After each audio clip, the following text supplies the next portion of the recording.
তাহলে আজকের যেটা প্রথম ক্লাস সেটা হচ্ছে তোমাদের ইন্ডিয়ান ইউনিয়ন টেরিটরি আর কি। হ্যাঁ, আমি একটু ক্যামেরাটা বন্ধ করলাম। I am so sorry. চলো, তাহলে কে রে, ইউনিয়ন আর ইটস টেরিটরি এর টোটাল যে ইয়েটা রয়েছে, এর যে আর্টিকেল নাম্বারটা কত থেকে কত সেটা আগে জানতে হবে, এবং পার্ট কি এগুলো একটু বোঝো। দেখো, আমরা পড়বো আজকে পার্ট 1, অর্থাৎ ফার্স্ট পার্ট। পড়বো যেটা হচ্ছে আর্টিকেল নাম্বার 1 থেকে 4। কি বললাম? পার্ট নাম্বার 1 আর আর্টিকেল নাম্বার হচ্ছে 1 থেকে 4। কি আছে আর্টিকেল 1-এ? কি জিনিস আর্টিকেল 1? আর্টিকেল 1 কি বলে? না, আর্টিকেল 1 বলে ইন্ডিয়া দ্যাট ইজ ভারত, বা তোমরা দেখতে পাবে ঠিক এরকম লেখা আছে, that is Bharat shall B the union of states. এটা লেখা আছে, সে তো দাদা আমিও জানি, তুমিও জানো দাদা, এটা লেখা আছে। প্রথমত আর্টিকেল নাম্বার 1 থেকে এবং এই আর্টিকেল 1-এ এইটুকু লেখা নেই কিন্তু।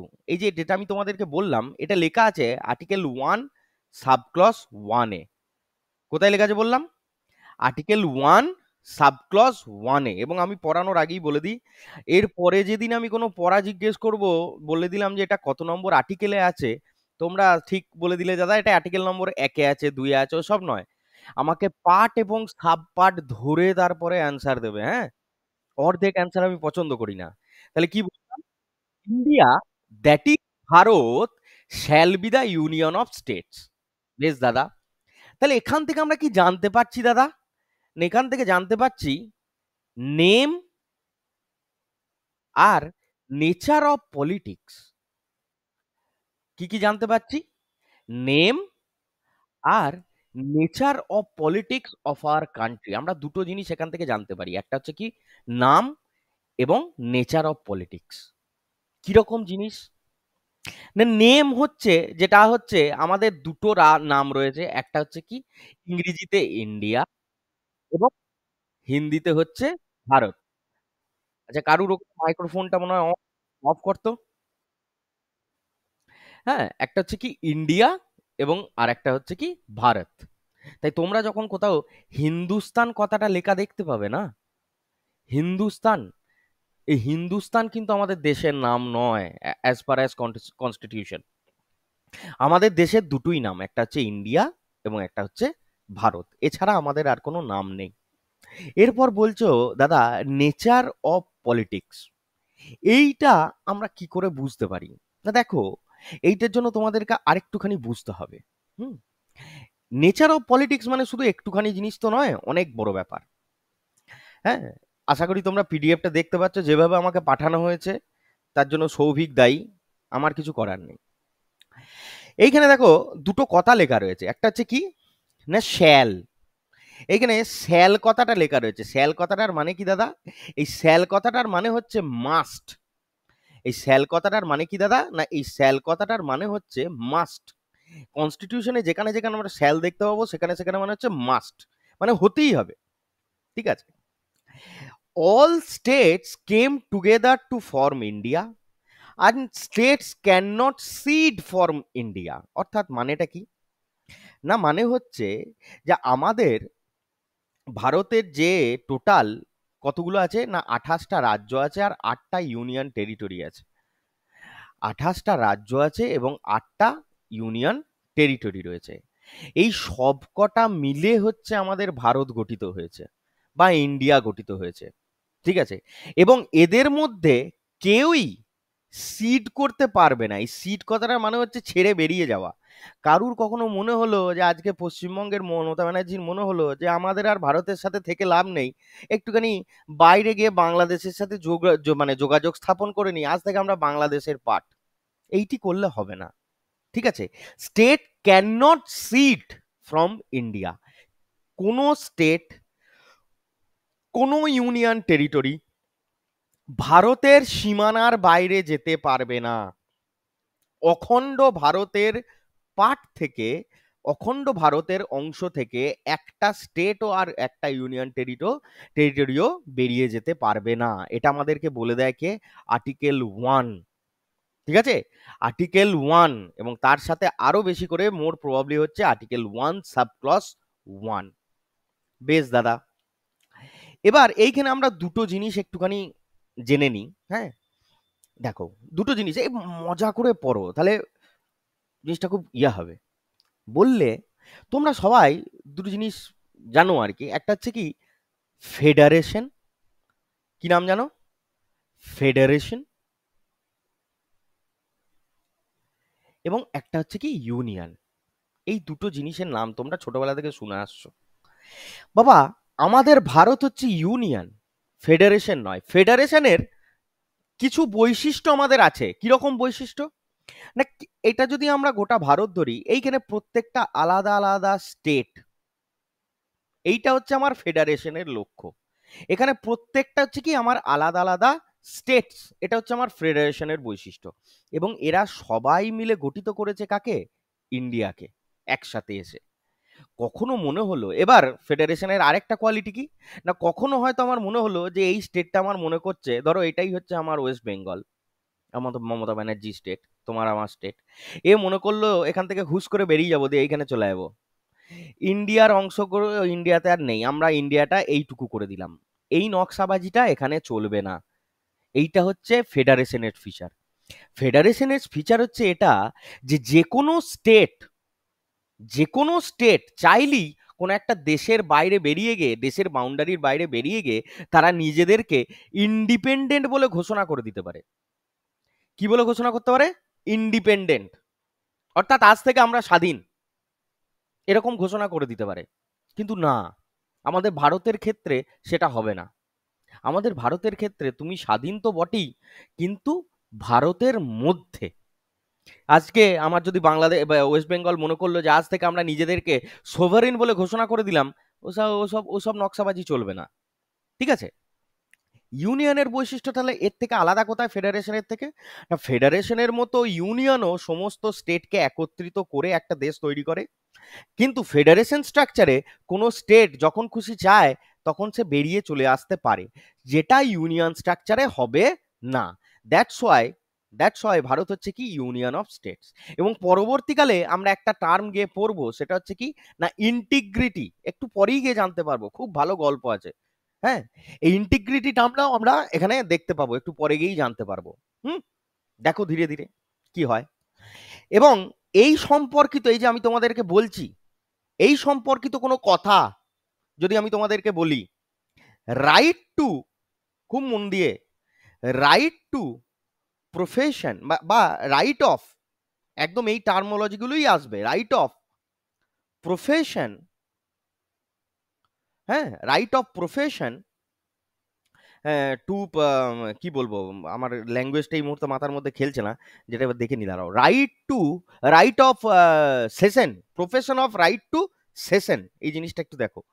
Profession of right to session, হ্যাঁ, profession of right to session,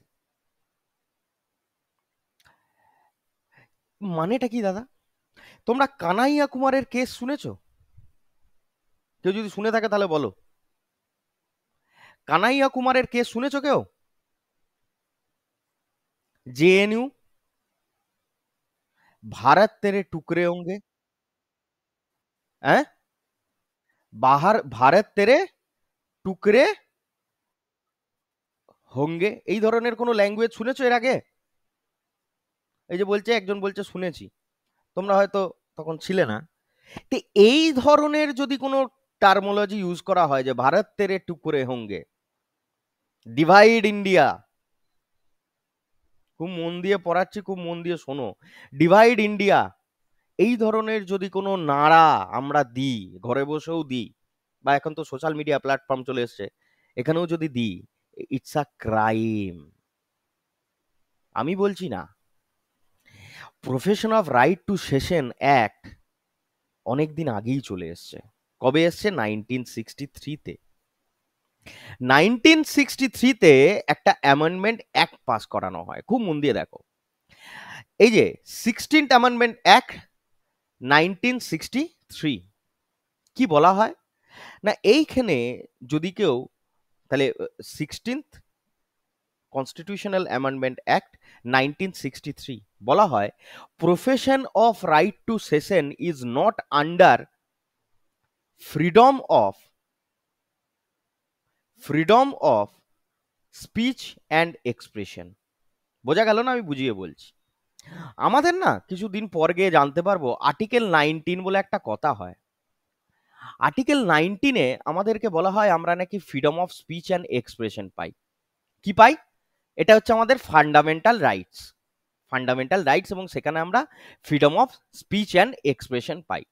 যেমন করে সুপ্রিয়া আমাকে গালিগালাজ করতে পারে, যেমন করে শুভজিৎ আমাকে গালিগালাজ করতে পারে, যেমন করে তোমরা আমাকে বলতে পারো একটা এক্সট্রা ক্লাস দরকার, বা যেমন করে তোমাদের যদি পছন্দ না হয় সৌরভ শিকদারের যদি আমার পছন্দ না হয় ক্লাস, ও ছেড়ে বেরিয়ে যেতে পারে। ও আমাকে বলতে পারে দাদা তোমার পলিটিক্যাল সায়েন্স বা হিস্ট্রি পড়ানো আমার পছন্দের নয়। তাহলে এটা কি ওর কাছে? ওর কাছে freedom of speech and expression. এটা ওর ফান্ডামেন্টাল রাইটস। ঠিক আছে? তো এই একই রকম ভাবে বলে দিল কি না, ভারত তেরে টুকরে হোঙ্গে, ডিভাইড ইন্ডিয়া, এই ধরনের যদি কোনো কমেন্ট্রি পাস করা হয় এবং সেটাকে যদি বলা হয় যে এটা আমার ফ্রিডম অফ স্পিচ অ্যান্ড এক্সপ্রেশনের আন্ডারে আসে, তাই আমার বিরুদ্ধে কোনো কোর্ট কেস হবে না, এটা তার ভুল ধারণা। কারণ 16th অ্যামেন্ডমেন্ট অ্যাক্ট 1963-তে দেশের বিরুদ্ধে যদি তুমি কিছু বলো বা দেশ ভাঙার বিরুদ্ধে যদি তুমি কোনো কথা বলে থাকো, সেটাকে ক্রাইম হিসাবে গণ্য করা হবে, এবং সেটা freedom of speech and expression অর্থাৎ আর্টিকেল 19, মোর স্পেসিফিক্যালি আর্টিকেল 19 সাব ক্লস 1 এর আন্ডারে আসবে না। মনে থাকবে কি মনে থাকবে না আগে বলো? কারো কোনো উত্তরই নাই। বলছি যে আমরা কিছুদিন পর গিয়ে একটা চ্যাপ্টার পড়বো যার নাম হবে ফান্ডামেন্টাল রাইটস পার্ট 3। এটা তো আমরা ফার্স্ট পার্টে আছি, আমরা থার্ড পার্টে গিয়ে এটা জিনিসটা পড়বো। থার্ড পার্টে হুম 12 থেকে 35 নম্বর আর্টিকেলটাকে বলা হয় ফান্ডামেন্টাল রাইটস এর মধ্যে পড়ে। ঠিক আছে? তারই মধ্যে 12 থেকে 35-এর মধ্যে একটি একটি সংখ্যা হচ্ছে 19। এইটুকু অঙ্ক সবাই জানো। এই 19-এরই একটা পার্ট, 19-এর সাবক্লস 1 বলা হয় freedom of speech and expression. সেখানে আমি যদি বলা হয়, আমি যে বলে দিলাম অর্পণকে আমি বাড়ি গিয়ে ঠ্যাঙাবো, আমি বলতেই পারি? বলতে পারি কি বলতে পারি না? এটা হচ্ছে আমার freedom of speech and expression. অর্পণ পড়া করলো না, অর্পণকে আমি বাড়ি গিয়ে ঠ্যাঙালাম, উত্তম মধ্যম। বা তোমাদের মধ্যে কেউ পড়াশোনা না করে আমাকে ডবল ক্রস করার চেষ্টা করলো, তাদেরকে আমি বাড়ি গিয়ে পাঁচন পিচে করলাম, এটা একটা হতে পারে। এটা হচ্ছে আমার ফ্রিডম অফ, এবং আমি এই যে বলছি কথাটা, এতগুলো কথা যে আমি এখানে ঘরে বসে বলছি, এটাও হচ্ছে আমার কি freedom of speech and expression. এবং এর মধ্যে অনেক কিছু আছে, right to sleep, right to food, অনেক কিছু আছে, সেসব পরে নিয়ে আলোচনা করবো আমরা। তা আমার বলা হচ্ছে কি না, কোনো একটা ফ্রিডম, আমাকে স্বাধীনতা আছে যে আমি কোনো কথা বলতে পারি। তো এরকম কথা তো আমি বলতেই পারি যে আমাদের দেশটাকে ভাগ করে দাও, আমাদের বাংলাকে আলাদা করে দাও, স্বাধীন করে দাও, হ্যাঁ, ভারতকে টুকরো টুকরো করে দাও, বাংলাকে টুকরো টুকরো করে দাও। এই ধরনের যদি কোনো কথা আমি বলি, সিড করার কথা যদি আমি বলি, সিড মানে হচ্ছে আলাদা করে দেওয়া, ভেঙে ফেলার কথা, দেশকে ভেঙে ফেলার কথা। সিড মানে এখানে পরিবার নয়, বর বউয়ের অশান্তি হচ্ছে তারা আলাদা হয়ে গেল সে নয়, সে ঠিক আছে, কান্ট্রি, দেশকে আলাদা করার কথা যদি আমি বলি, ইটস আ ক্রাইম। কোথায় বলা আছে এটা? 1963-র 16তম অ্যামেন্ডমেন্ট অ্যাক্টে এই কথাটি বলা আছে। Right two profession of right to session, it's a crime according to country, মানে অ্যাজ পার অ্যাজ কান্ট্রি, যখন দেশের কথা বলা হবে। বোঝা গেল কি বোঝা গেল না? বোঝা গেছে? বোঝা গেছে। তাহলে আমরা এতক্ষণ ধরে শুধুমাত্র একটাই আর্টিকেল পড়লাম, আর্টিকেল 1 সাবক্লস 1, যেখানে আমরা দেখতে পেলাম India, that is Bharat, shall be মানে must be the union of states. Clear হলো না ক্লিয়ার হলো না? এরপরে আমরা যেটা দেখব সেটা হচ্ছে 1 সাবক্লস 2। কেউ পড়ে শোনাও আমাকে পিডিএফ থেকে কি লেখা আছে। আর্টিকেল 1 সাবক্লস 2 কি লেখা আছে পড়ো কেউ, কারোর কাছে পিডিএফ?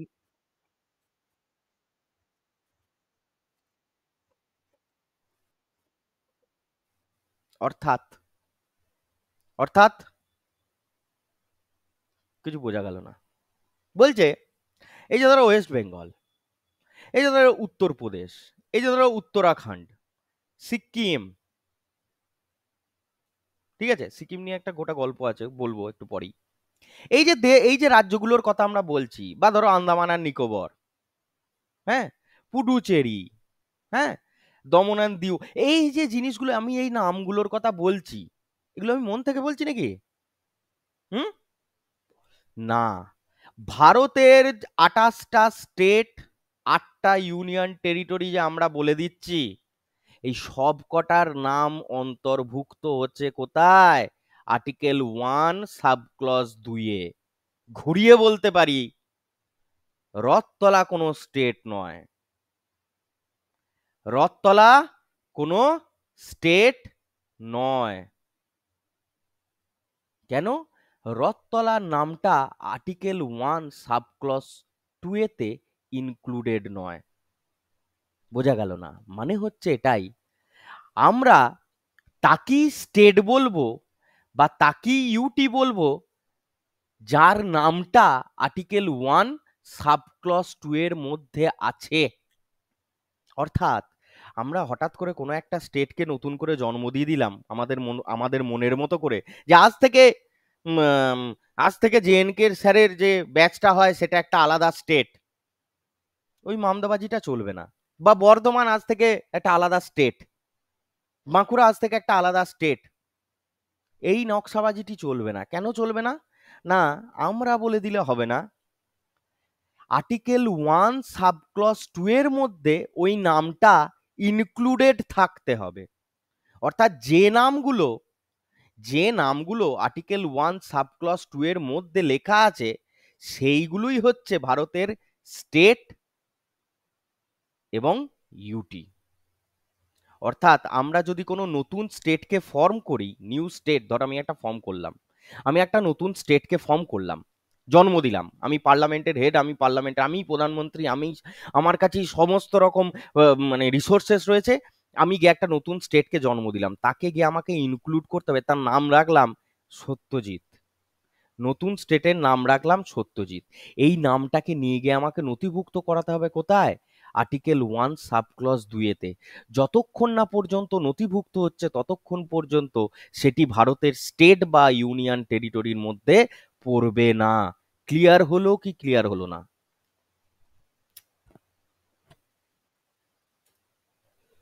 ছেড়ে দিস না কোনো টপিককে, কারণ আমি এগুলো দ্বিতীয়বার বোঝাবো না।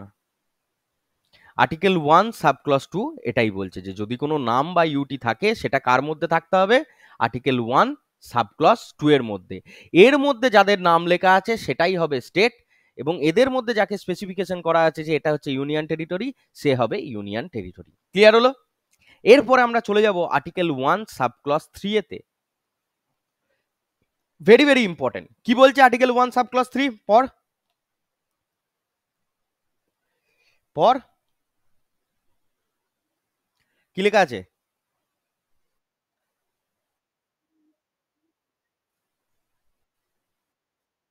হ্যাঁ, বলো বলো বলো বলো।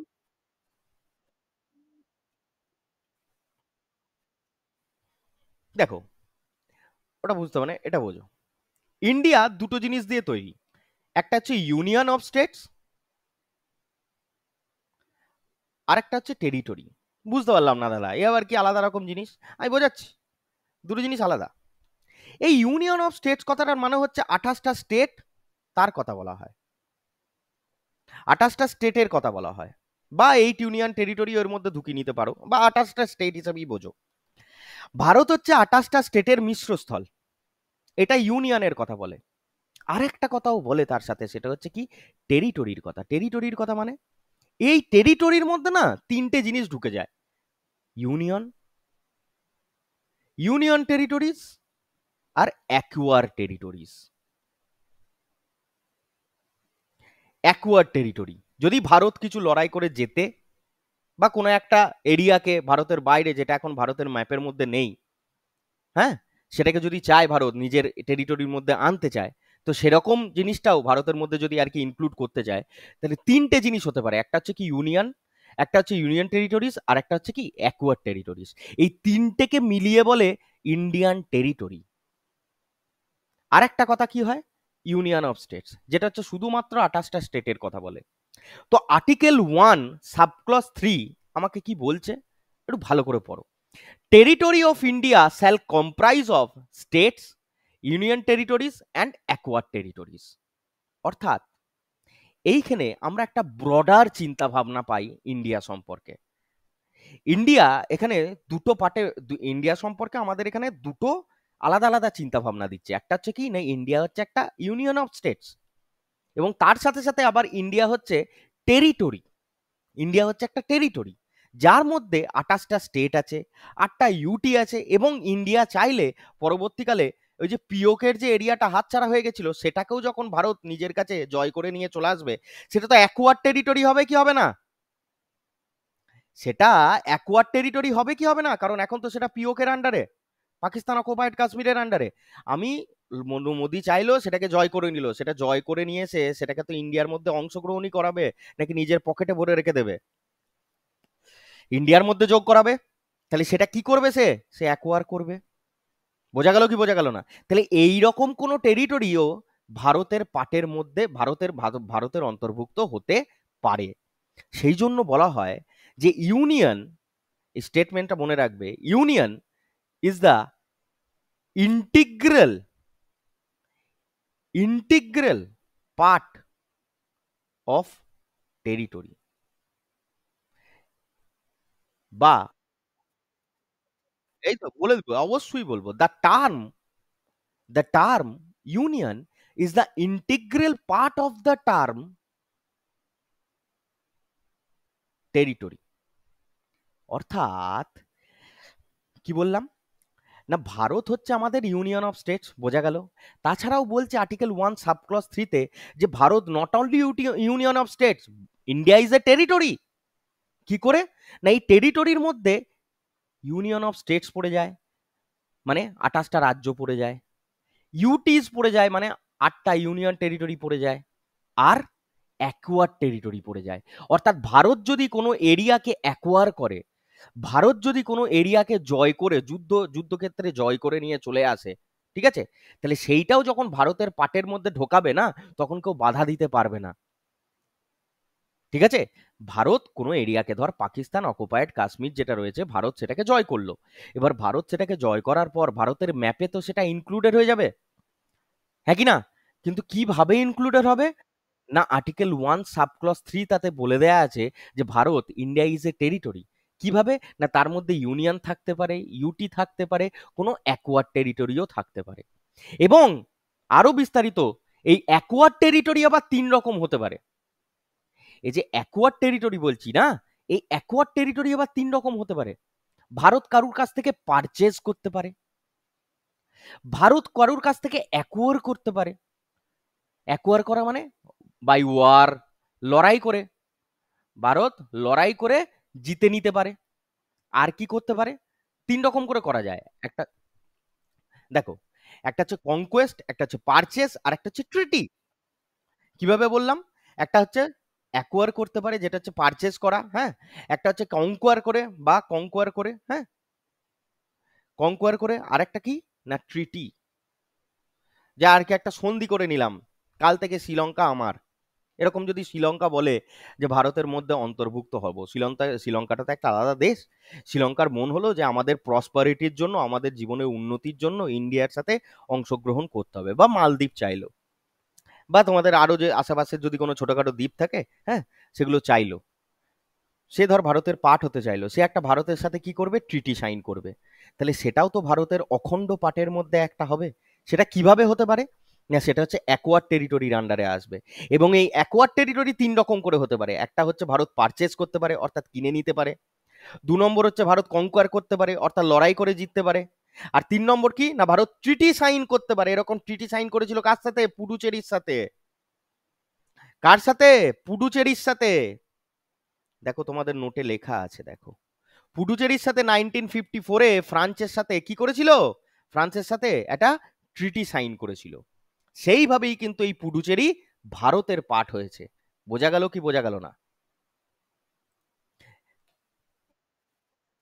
এবং union is lesser than territory, বা বলতে পারি টেরিটরি কথাটার মধ্যেই ইউনিয়ন লুকিয়ে আছে, তাই টেরিটরি কথাটা হচ্ছে অনেকটা বড় ইউনিয়নের থেকে।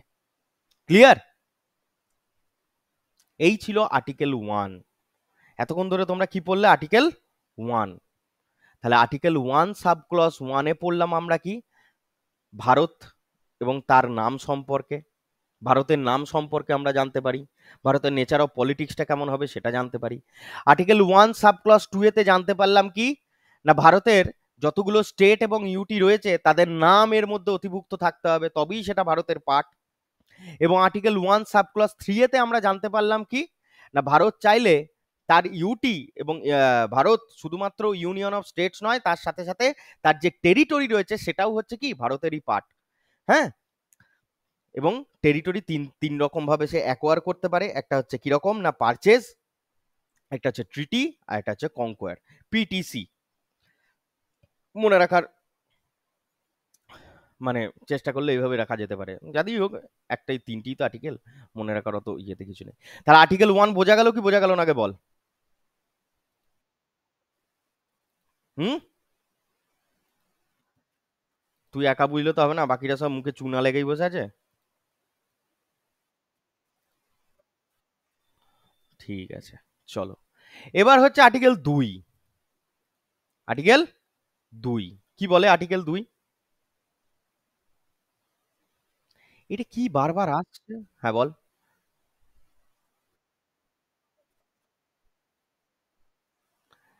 Admission, establishment of new states. Admission or establishment or of new states. খুব মন দিয়ে শুনবে, হ্যাঁ, খুব মন দিয়ে। ধরো এটা ইন্ডিয়া, এটা ইন্ডিয়া। আর্টিকেল 2 কি বলে, এইটা হচ্ছে ধরে নাও, সিদ্ধার্থর বাড়ি কোথায়, এটা হচ্ছে রসুলপুর। ধরে নে রসুলপুর ভারতের বাইরে, ধরে নিতে পারি তো, ধরে নিলাম। এই রসুলপুরকে যদি আমি কোনো, যদি ইন্ডিয়ার ভেতরে আমি নিয়ে আসি, সেইটা হবে আর্টিকেল 2 দ্বারা। অর্থাৎ এমন কোনো টেরিটরি, এমন কোনো টেরিটরি যেটা ভারতের পার্ট নয়, সেটাকে যদি আমি অ্যাডমিশন করাই, অর্থাৎ তোমরা স্টুডেন্টদের কি হয়, এই যে তোরা তোরা সবাই নিউলি অ্যাডমিশন নিয়েছিস, তার মানে কি তোরা অ্যাডমিট হয়েছিস। এই যে অ্যাডমিশন করাচ্ছি ইন্ডিয়ার মধ্যে, তা কিভাবে করাবো না, সে মানে কিভাবে করাবো সেটা পরের কথা। হ্যাঁ, এই যে admission or establishment of new state, রসুলপুরকে আমি ভারতের অন্তর্ভুক্ত করলাম এবং একটা আলাদা স্টেট হিসাবে তাকে স্টেটাস দিলাম। এই কাজটাই কোন আর্টিকেল দ্বারা হবে, আর্টিকেল 2 দ্বারা হবে। আর আর্টিকেল 3 কি জিনিস, আর্টিকেল 3 হচ্ছে ধরো এটা ইন্ডিয়া, ইন্ডিয়ার মধ্যে রসুলপুর রয়েছে। রসুলপুরটাকে না, আমার ঘুম থেকে উঠে খুব অসুবিধা হলো, আমি ভেঙে দুটো পার্ট করে দিলাম, একটা রসুল আর একটা পুর। অর্থাৎ একটা সৌভিকের বাড়ির জায়গা করে দিলাম, আর একটা সিকদারের বাড়ির জায়গা করে দিলাম। মানে কোনো একটা স্টেটকে যেটা অলরেডি ভারতের পার্ট, তাকে ভেঙে দু টুকরো করে দিলাম। এইটা বলে আর্টিকেল 3। বোঝা গেল কি বোঝা গেল না? ধর বিহার ছিল, বিহারকে ভেঙে আমরা দুটো স্টেট বার করেছি, বিহার এবং ঝাড়খণ্ড। এইটা হচ্ছে আর্টিকেল 3 অনুযায়ী। আর সিকিম, ভারতের প্রথম যখন স্বাধীনতা লাভ করে তখন পার্ট ছিল না, তাকে ইন্ডিয়ার পার্ট করেছি, এইটা হচ্ছে আর্টিকেল 2 অনুযায়ী। বোঝা গেল না বোঝা গেল না? এইটুকু কথা আগে বোঝ, তারপরে তো বাকিটা। বোঝা গেল? বেশ, তাহলে এইটুকু তোমরা বুঝে গেছো। তাহলে এবার আর্টিকেল 2টা একটু পড়ো তো সোনারা, কি লেখা আছে জেরক্সে। কত কি লেখা আছে রে, এই যে admission and establishment of new states. আচ্ছা, ওখানে আমি অর লিখেছিলাম না এই কথাটা, এই ঠিক করে নে তো বাপ, এটা অর নয়, এটা অ্যান্ড করে নে, sorry. Admission and establishment of new states. Okay, বেশ। কি বলছে দেখো, ইন্ডিয়া, এইখানে দেখো একটা নিউ স্টেট রয়েছে, নিউ স্টেট, তাকে আমি ইন্ডিয়ার মধ্যে আনছি, সেইটা হচ্ছে কি বলবে আর্টিকেল 2। আর কি বললাম, আর্টিকেল যার মধ্যে রয়েছে, ইন্ডিয়ার মধ্যে অলরেডি রয়েছে যে স্টেটটা, তাকে ভেঙে আমি দু টুকরো করে দিচ্ছি, সেইটা হবে আর্টিকেল 3 অনুযায়ী। যেমন কি তোমরা জানো, অন্ধ্রপ্রদেশ থেকে ভেঙে তেলেঙ্গানা করা হয়েছে না বাবুরা? অন্ধ্রপ্রদেশ থেকে ভেঙে তেলেঙ্গানা বলে একটা রাজ্য করেছিলাম না? হ্যাঁ, 2014 সালে, 2014 সালে, যেটা হচ্ছে 28 নম্বর স্টেট, যেটা হচ্ছে 28th স্টেট 2014 সালে। এইটা করেছিল আর্টিকেল 3 অনুযায়ী বাবুরা। আর সিকিম যখন 1947 সালে ভারত স্বাধীনতা পাচ্ছে, এবং যখন 1950 সালে ভারতের কনস্টিটিউশন এফেক্টেড হচ্ছে, তখনও পর্যন্ত কিন্তু সিকিম ভারতের স্টেট ছিল না। ঠিক আছে, জেনে রাখো। সিকিমকে যখন ভারতের আন্ডারে নিয়ে আসা হয়, তখন সেটা আর্টিকেল 2 এর আন্ডারে। আমরা পড়ছি, সিকিমের ব্যাপারটার জন্য একটু আলাদা করে পড়তে হবে, পড়াচ্ছি। তাহলে কোনো টেরিটরি বা কোনো নিউ স্টেটকে যখন ভারতের মধ্যে নিয়ে আসবো, তখন সেটা হচ্ছে আর্টিকেল 2 অনুযায়ী। এবং ভারতের মধ্যে অবস্থিত কোনো স্টেটকে যখন ভেঙে দুটো টুকরো করে দেবো, দুটো আলাদা আলাদা স্টেট করব, তখন সেই স্টেটটা হয়ে যাবে আর্টিকেল 3 অনুযায়ী। এবার এইখান থেকেই যদি আমি তোমাদেরকে বলি যে দুটো স্টেট, ধরো এখান থেকে আমি তোমাদেরকে বললাম যে এখানে একটা স্টেট AB নামক একটা স্টেট ছিল, একে ভেঙে আমি A করলাম, বি করলাম। বা তোমাদেরকে এটাও বোঝাচ্ছি আমি, যে ধরো এ নামক কোনো একটা স্টেট ছিল, আর এটা ছিল ইন্ডিয়া, আমাকে উত্তর দেবে, এ নামক স্টেটটাকে যখন আমি ইন্ডিয়ার মধ্যে অন্তর্ভুক্ত করব, সেটা কত নম্বর অনুযায়ী? আর্টিকেল 2, তাই তো? আর এইটা যখন এ আর বি এতে দুটো আলাদা আলাদা করে দেবো, এটা হচ্ছে আর্টিকেল 3 অনুযায়ী। ঠিক আছে, বেশ দাদারা, বুঝতে পারলাম, স্যারেরা খুব ভালো বুঝেছে। এছাড়া আর কোথায় এই এ আর এই এ আর বি কে থাকতে হবে বলো তো? আর্টিকেলে এই মাত্র পড়িয়েছি, এই উত্তরটা আমাকে দিয়ে দাও তো। আর্টিকেল 1 এর সাব পার্ট 2 এতে, কেন বলতো? কারণ, না, নথিভুক্ত থাকতে হবে নামগুলো বাবা।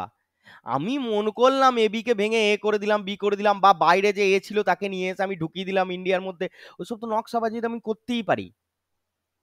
কিন্তু আর্টিকেল 1 সাব ক্লজ 2 এতে যতক্ষণ না পর্যন্ত এ কে বি কে আলাদা করে নাম লিখে অন্তর্ভুক্ত করছি, ততক্ষণ পর্যন্ত কিন্তু তারা ভ্যালিড নয়।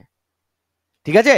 এবং এছাড়াও তোমরা পরবর্তীকালে দেখতে পাবে যে আর্টিকেল নাম্বার 4 অ্যামেন্ডমেন্ট করতে হয়। আর্টিকেল নাম্বার 4 হচ্ছে সিটস, মানে allocation of seat in Rajya Sabha. পড়াচ্ছি পড়াচ্ছি, আস্তে আস্তে আসছি, আস্তে আস্তে আসবো। তাহলে বোঝা গেল এইটুকু। এবার তোমাদের উদ্দেশ্যে আমার একটা কোশ্চেন আছে, একটা স্টেটমেন্ট দিচ্ছি, হ্যাঁ, তোমরা শুধু ট্রু অর ফলস বলবে। একটা স্টেটমেন্ট দিচ্ছি, তোমরা শুধু আমাকে বলে দাও যে এটা ট্রু অর ফলস। খুব মন দিয়ে, হ্যাঁ, একদম মন দিয়ে, তারপরে আমি এগোবো।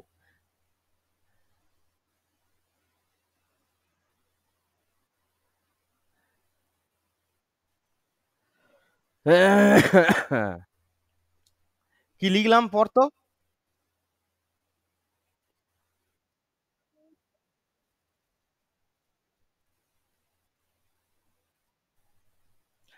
Parliament can redraw the Indian map, এটা ট্রু না ফলস? কে বলছে ট্রু? নাম বলে বলো বাবা। অর্পণ বলছে ট্রু, আর কেউ কিছু বলবে? কেন বাকিরা বলবে না কেন? ও একাই বুঝেছে? Parliament can redraw the Indian map. হ্যাঁ রে গরুরা, এতক্ষণ ধরে যে পড়িয়ে এলাম, আর্টিকেল 2, আর্টিকেল 3,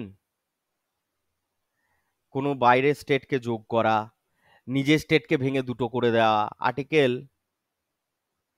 1 সাব ক্লজ 2 এর মধ্যে তাদেরকে অন্তর্ভুক্ত করা, এই সমস্ত কাজ কে করবে? পার্লিয়ামেন্ট। এইখানে না পিএম, না প্রেসিডেন্ট, না সিএম, এদের কারুর কোনো কথা হবে না। কে করতে পারে? Only parliament. কোনো বাইরের স্টেটকে ভেতরের স্টেটে অন্তর্ভুক্ত করবে, কোনো একটা স্টেটকে ভেঙে দুটো টুকরো করবে, এই সমস্ত কাজ কে করবে? পার্লামেন্ট করবে। কাল মনে হলো মোদির ঘুম থেকে উঠে, হ্যাঁ, কাল মোদির ঘুম থেকে উঠে বললো যে শ্রীলঙ্কা আমাদের সাথে খুব বেইমানি করেছে গো, বললো শ্রীলঙ্কাকে লে ঢুকিয়ে লে, পার্লামেন্টের মত ছাড়াই। ওইসব নকশাবাজি চলবে না, করবে কে? পার্লামেন্ট। মনে থাকবে কি মনে থাকবে না? তাহলে এই সমস্ত কিছুর পাওয়ার কার হাতে রয়েছে? পার্লামেন্টের হাতে রয়েছে। অর্থাৎ পার্লামেন্ট মানে লোকসভা আর রাজ্যসভা দুটো মিলিয়ে। পার্লামেন্ট মানে একা একা নয়, ঠিক আছে? পার্লামেন্টের কাছে থাকে। তাহলে তোমাদের পরীক্ষায় প্রশ্ন আসে যে parliament can redraw the Indian map, UPSC CDS 2019-21, parliament can redraw the Indian map, এটা হচ্ছে ট্রু স্টেটমেন্ট। ওকে, চলো এগিয়ে যাই। এবার আর্টিকেল 2 তোমরা দেখলে, এবার আমি বলছি আর্টিকেল 2 তার একটা সাবক্লস আছে যাকে বলা হয় 2A। এইটাও একটু দেখো। আর্টিকেল 2A সিকিমের কথা বলে, ঠিক আছে? আর্টিকেল 2A কার কথা বলে বাবারা? সিকিমের কথা বলে, এবং সিকিমকে বলে অ্যাসোসিয়েটেড স্টেট হিসাবে। কি জিনিস খায় না মাথায় দেয় দাদা, এসব কি টার্ম পড়াচ্ছ? স্টেট পড়লাম এতক্ষণ ধরে, এইটুকুই বুঝতে পারছি না দাদা, আবার অ্যাসোসিয়েটেড স্টেট? আমি বলবো হ্যাঁ বাবা। কি হয়েছিল জানো, গল্পটা একটু শুনবে? গল্পটা হচ্ছে এরকম, আমি একটু সামনে আছি। গল্পটা হচ্ছে এরকম, যখন ভারত স্বাধীনতা পায়, হ্যাঁ, স্বাধীনতা পাওয়ার পরে পরে সিকিম নিজে থেকে অংশগ্রহণ করতে চায়নি, ঠিক আছে? সিকিম বললে যে আমরা না খুব একটা এখন কমফোর্টেবল নই যে অংশগ্রহণ করে নেবো ভারতের সাথে টুক করে। সিকিম বললে, তখন একটা ডাইনেস্টি চলছিল, আমার এই মুহূর্তে নামটা মাথায় আসছে না, হ্যাঁ, এই মুহূর্তে আমার মাথায় আসছে না। তখন ওখানে মোনার্কি চলছিল। মোনার্কি মানে কোনো একটা রাজার আন্ডারে, ঠিক আছে? এবং তারা চেয়েছিল কি, রাজা কি বললে যে দেখো, আমরা না ভারতের এখন এই মুহূর্তে স্টেট হতে পারছি না, কিন্তু আমরা প্রোটেক্টরেট স্টেট হতে চাই। এবার দাদা অ্যাসোসিয়েটেড স্টেট তো বোঝালে না, আবার প্রোটেক্টরেট স্টেট? বলবো হ্যাঁ, নট অনলি স্টেট হতে চাই, আমরা বলছে যে যে শুধুমাত্র স্টেট হব না, আমরা বলছি কি না একটা প্রোটেক্টরেট স্টেট হতে চাই। অর্থাৎ কি না, প্রোটেক্টরেট স্টেট হওয়ার কথাটার মানে হচ্ছে যে ভারত সিকিমের সমস্ত এক্সটার্নাল অ্যাফেয়ার্স গুলো, অর্থাৎ সিকিমের ওপর যদি কেউ মানে হামলা করে দেয়, এবং সিকিমের যদি কোনো সময় ইন্টারনাল হামলা হওয়ার জন্য, ইন্টারনালি যে কোনো রেবেলিয়ন হচ্ছে, কোনো রেবেল হচ্ছে, হুম, সেই সময় যদি কোনো ডিফেন্সের সহায়তার দরকার পড়ে, তাহলে সেটা যেন ভারত করে। এইরকম একটা প্রস্তাব জওহরলাল নেহেরুকে দিয়েছিল তদানীন্তন মোনার্কি, মানে তদানীন্তন যে ডাইনেস্টির মোনার্কি চলছে, হ্যাঁ, সেই ডাইনেস্টি। নামটা আমার মানে পেটে আসছে, মুখে আসছে না, একটু লাথি মারার মতো নেই যে বেরিয়ে আসবে মুখ থেকে। হ্যাঁ, যাই হোক, সেরকম বললে দিয়ে এরকম করেই চলছিল, প্রোটেক্টরেট স্টেট হয়ে চলছিল। তারপরে কিছুদিন যাওয়ার পরই সিকিম বললে যে দেখো, prosperity of India is much much higher than us, অর্থাৎ ইন্ডিয়া অনেকভাবে প্রসপার করছে, অনেকভাবে বড় হচ্ছে, তার অর্থনৈতিক পরিকাঠামো, সেখানকার সুযোগ সুবিধা আমাদের থেকে অনেক বেশি। সিকিম কিন্তু দেখো, ভালো করে ভেবে দেখো, সিকিম কিন্তু একটা ডিফারেন্ট স্টেট তখন, সিকিম কিন্তু ভারতের অন্তর্ভুক্ত নয় তখন। এবং সিকিম চাইছে কি, যে ভারতের উন্নতি দেখে, তখন ভারতকে দেখে বলছে যে দেখুন, আমরা আমরা তো আপনাদের প্রোটেক্টরেটের মধ্যে আছি, আপনারা চাইলে আমাদেরকে একটু অ্যাসোসিয়েট স্টেট করে নিন। এইভাবে অ্যাসোসিয়েট স্টেটের কথাটা উঠে আসে। যেমন করে কথাটা তোদের কাছেও নতুন, তেমন করে পার্লামেন্টের কাছেও নতুন ছিল। অ্যাসোসিয়েটেড স্টেট এটা আবার কি ধরনের স্টেট? এটা একটা নতুন টার্মিনোলজি, যেটা কনস্টিটিউশনের মধ্যে ইনক্লুডেড হয়। হ্যাঁ, এর মধ্যে কিছু কিছু ফিচার্স আছে, যেমন কি, যেমন হচ্ছে ভারতের যদি কেউ অ্যাসোসিয়েটেড স্টেট হয়, ভারত তখন পার্লামেন্টে নিয়ম পাস করে এবং সিকিমকে অ্যাসোসিয়েটেড স্টেটের দরজা দেয়। কততম অ্যামেন্ডমেন্ট অ্যাক্ট, কত সাল, সেসব আমরা লেখা জায়গায় পেয়ে যাব, ওগুলো নিয়ে চাপ নেই, ব্যাপারটা বোঝ। বলল ভারতকে, ভারত সিকিমকে বাইরের যে কোনো অ্যাফেয়ার থেকে, ইন্টারনাল যে কোনো অ্যাফেয়ার থেকে প্রোটেক্ট করবে। সিকিমের যে কোনো ছাত্র তার হায়ার স্টাডিজের জন্য এখানে আসতে পারবে, মানে ভারতে এসে পড়াশোনা করতে পারবে। যদি কোনো মেডিকেল ট্রিটমেন্টের দরকার পড়ে, সেরকম পেশেন্টও ভারতে এসে ট্রিটমেন্ট করাতে পারবে। ঠিক আছে? আবার ভারতের ইউপিএসসি বা সিভিল সার্ভিস যে পরীক্ষা হয়, সেইটাও সিকিমের ছাত্ররা দিতে পারবে। এক কথায় সবই বটে, হ্যাঁ, শুধু একটু আলাদা, স্টেটগুলোর থেকে একটু আলাদা। হুম, বোঝা গেল কি বোঝা গেল না? এইটা হচ্ছে একটা অ্যাসোসিয়েটেড স্টেটের ফিচার, এবং এটা হচ্ছে 1974 সালে। এটা কবে হচ্ছে? 1974 সালের 35th অ্যামেন্ডমেন্ট অ্যাক্ট 1974 এর ঘটনা বলছি মনে হয়। এবার দেখে নি। হুম, এবার দেখো, 1974 Sikkim was added as associated state under article 2A, অর্থাৎ একটা নতুন আর্টিকেল পর্যন্ত আমাদের সংবিধানে ইনক্লুডেড করতে হলো, যেটা হচ্ছে আর্টিকেল 2A কে। ঠিক আছে? এরপরে এরপরে 36th অ্যামেন্ডমেন্ট অ্যাক্ট 1975 পাস হয়। তাহলে আমরা দুটো জিনিস এখান থেকে দেখলাম। একটা দেখলাম কি, না সিকিম এই যে আর্টিকেল 2A এটা হলো, এটা কবে হলো? না এটা হচ্ছে 1974, 35th মানে কনস্টিটিউশনাল অ্যামেন্ডমেন্ট অ্যাক্ট 1974 এর মধ্যে দিয়ে সিকিম কি পেল? একটা অ্যাসোসিয়েটেড স্টেটের দরজা পেল। প্রথম ছিল প্রোটেক্টরেট স্টেট, তারপরে হলো কি অ্যাসোসিয়েটেড স্টেট, যেটা হচ্ছে আর্টিকেল 2A এর আন্ডারে।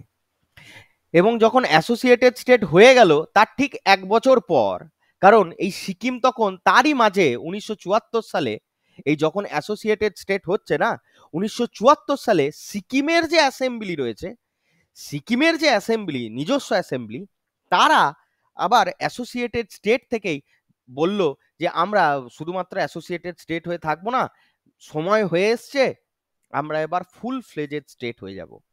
ঠিক আছে? এটা সিকিমের অ্যাসেম্বলি তখন গঠিত হয় এবং ওরা নিজেদের মধ্যে আলোচনা করে। সেই জন্য 1975 সালে আর একটা অ্যামেন্ডমেন্ট অ্যাক্ট পাস হয়, যেটা হচ্ছে কি 36 কনস্টিটিউশনাল অ্যামেন্ডমেন্ট অ্যাক্ট, এবং সিকিম তখন ফুল ফ্লেজেড স্টেট হয়ে যায়। কি বললাম? ফুল ফ্লেজেড স্টেট, অর্থাৎ যেমন এখন আর কি ভারতবর্ষের যে স্টেটগুলো রয়েছে ঠিক সেরকম স্টেট। এবং আর্টিকেল 2A রিপিল হয়ে যায়। কি হয়ে যায়? রিপিল হয়ে যায় মানে মুছে যায়। 1975 সালেই মুছে যায়। বোঝা গেল কি বোঝা গেল না আগে বল? সবার বোঝা গেছে? ঠিক আছে? তোদের ওই আচ্ছা আচ্ছা আচ্ছা। এই গাবিজ রে। আচ্ছা যাই হোক, তোরা এইটুকু বুঝতে পেরেছিস তাই তো? আচ্ছা দাদা, এবার একটা জিনিস আমাকে বলে দাও যে তোম এই যে ফুল ফ্লেজেড স্টেট বললে, অ্যাসোসিয়েটেড স্টেট বললে, সবই ঠিক আছে। সিকিম তাহলে কত নম্বর রাজ্য হলো আমাদের? এটা তো আমাকে বললে না দাদা। সিকিম সিকিম হচ্ছে আমাদের 22 নম্বর রাজ্য হয়। কত নম্বর? 22 নম্বর। লেখো, খাতায় লেখো। হ্যাঁ, যদি লেখা থাকে লেখার দরকার নেই। আচ্ছা আচ্ছা, 22nd স্টেট। 22nd state. ওকে। 22তম রাজ্য হলো কে? সিকিম। এবং সিকিমের কিছু কিছু এরিয়া তোমরা এখন পড়ো, যেগুলো হচ্ছে ট্রাইবাল এরিয়া। ট্রাইবাল এরিয়াসগুলোকে 6 নম্বর স্কেডিউলে, শুধু এইটুকুই নয়, 6 নম্বর স্কেডিউলে সুরক্ষিত রাখা হয়। 6 স্কেডিউলে, আন্ডার 6 স্কেডিউলে। হ্যাঁ, 6 নম্বর স্কেডিউলে কিছু ট্রাইবাল এরিয়াগুলোকে সিকিমের, তাদেরকে আর কি মানে সিকিওর করে দেওয়া হয়। এটা পরে গিয়ে আমরা দেখবো। হ্যাঁ, সিকিম বলো, আসাম বলো, এগুলোকে কি করা হয় না, এগুলো হচ্ছে কিছু এরিয়া যেগুলো রয়েছে আর কি, ট্রাইবাল এরিয়া 6 স্কেডিউল। হ্যাঁ, এগুলো এগুলো সিকিমেরও কিছু আর এরিয়া আছে, মেনলি আসামের করা হয়। কিন্তু তবু তোমরা জেনে রাখো যে কিছু ট্রাইবাল এরিয়া যেগুলো রয়েছে, যেগুলো হচ্ছে নিজেদের ওদের বিশেষত্ব রয়েছে, তারা আর কি, যেমন ধরো মানে আমি তোমাদেরকে উদাহরণস্বরূপ বোঝাই আর কি। যেমন ধরো আন্দামানে তোমরা যাবে, সেখানে সেন্টালিস বলে আছে। হ্যাঁ, সেন্টালিস বলে একটা জনজাতি আছে, তাদেরকে দেখবে কেউ ঘাঁটায় না। তো তাদেরকে কি করা হয়, তাদের ওপর যদি আমরা এই আমাদের যে সমাজ রয়েছে তাদের যদি কোনো নিয়ম খাটাতে যায় তাহলে চলবে? চলবে না তো। তো এরকমই একটা স্কেডিউল হচ্ছে আমাদের ভারতবর্ষের সংবিধানে আছে, 6 স্কেডিউল, যেখানে কিছু এরিয়াকে রেস্ট্রিক্টেড করে দেওয়া আছে যে তারা তাদের মতো করেই থাকবে। সেটাই তাদের আর কি স্বাধীনতা আর কি। হ্যাঁ, তো যাই হোক, সেটা পরের কথা। এখন তোমরা সিকিম নিয়ে থাকো। তাহলে 22nd স্টেট হচ্ছে কে আমাদের? সিকিম। যেটা দিয়ে আর্টিকেল 2A কে তাহলে কবে রিপিল করে দেওয়া হলো? এটা পরীক্ষায় আসে 1975 সালে। ঠিক আছে?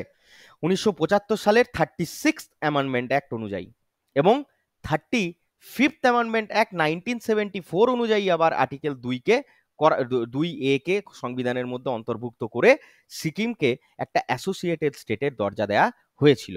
এইটুকু তোমরা বুঝতে পেরেছো, সেই নিয়ে আমার কোনো চাপ নাই। আচ্ছা, কেউ কি এসএমএস করছে? যাই হোক, যে করছে করছে এখন। এবার দেখো, এবার তোমাদেরকে দুটো জিনিস বলাই।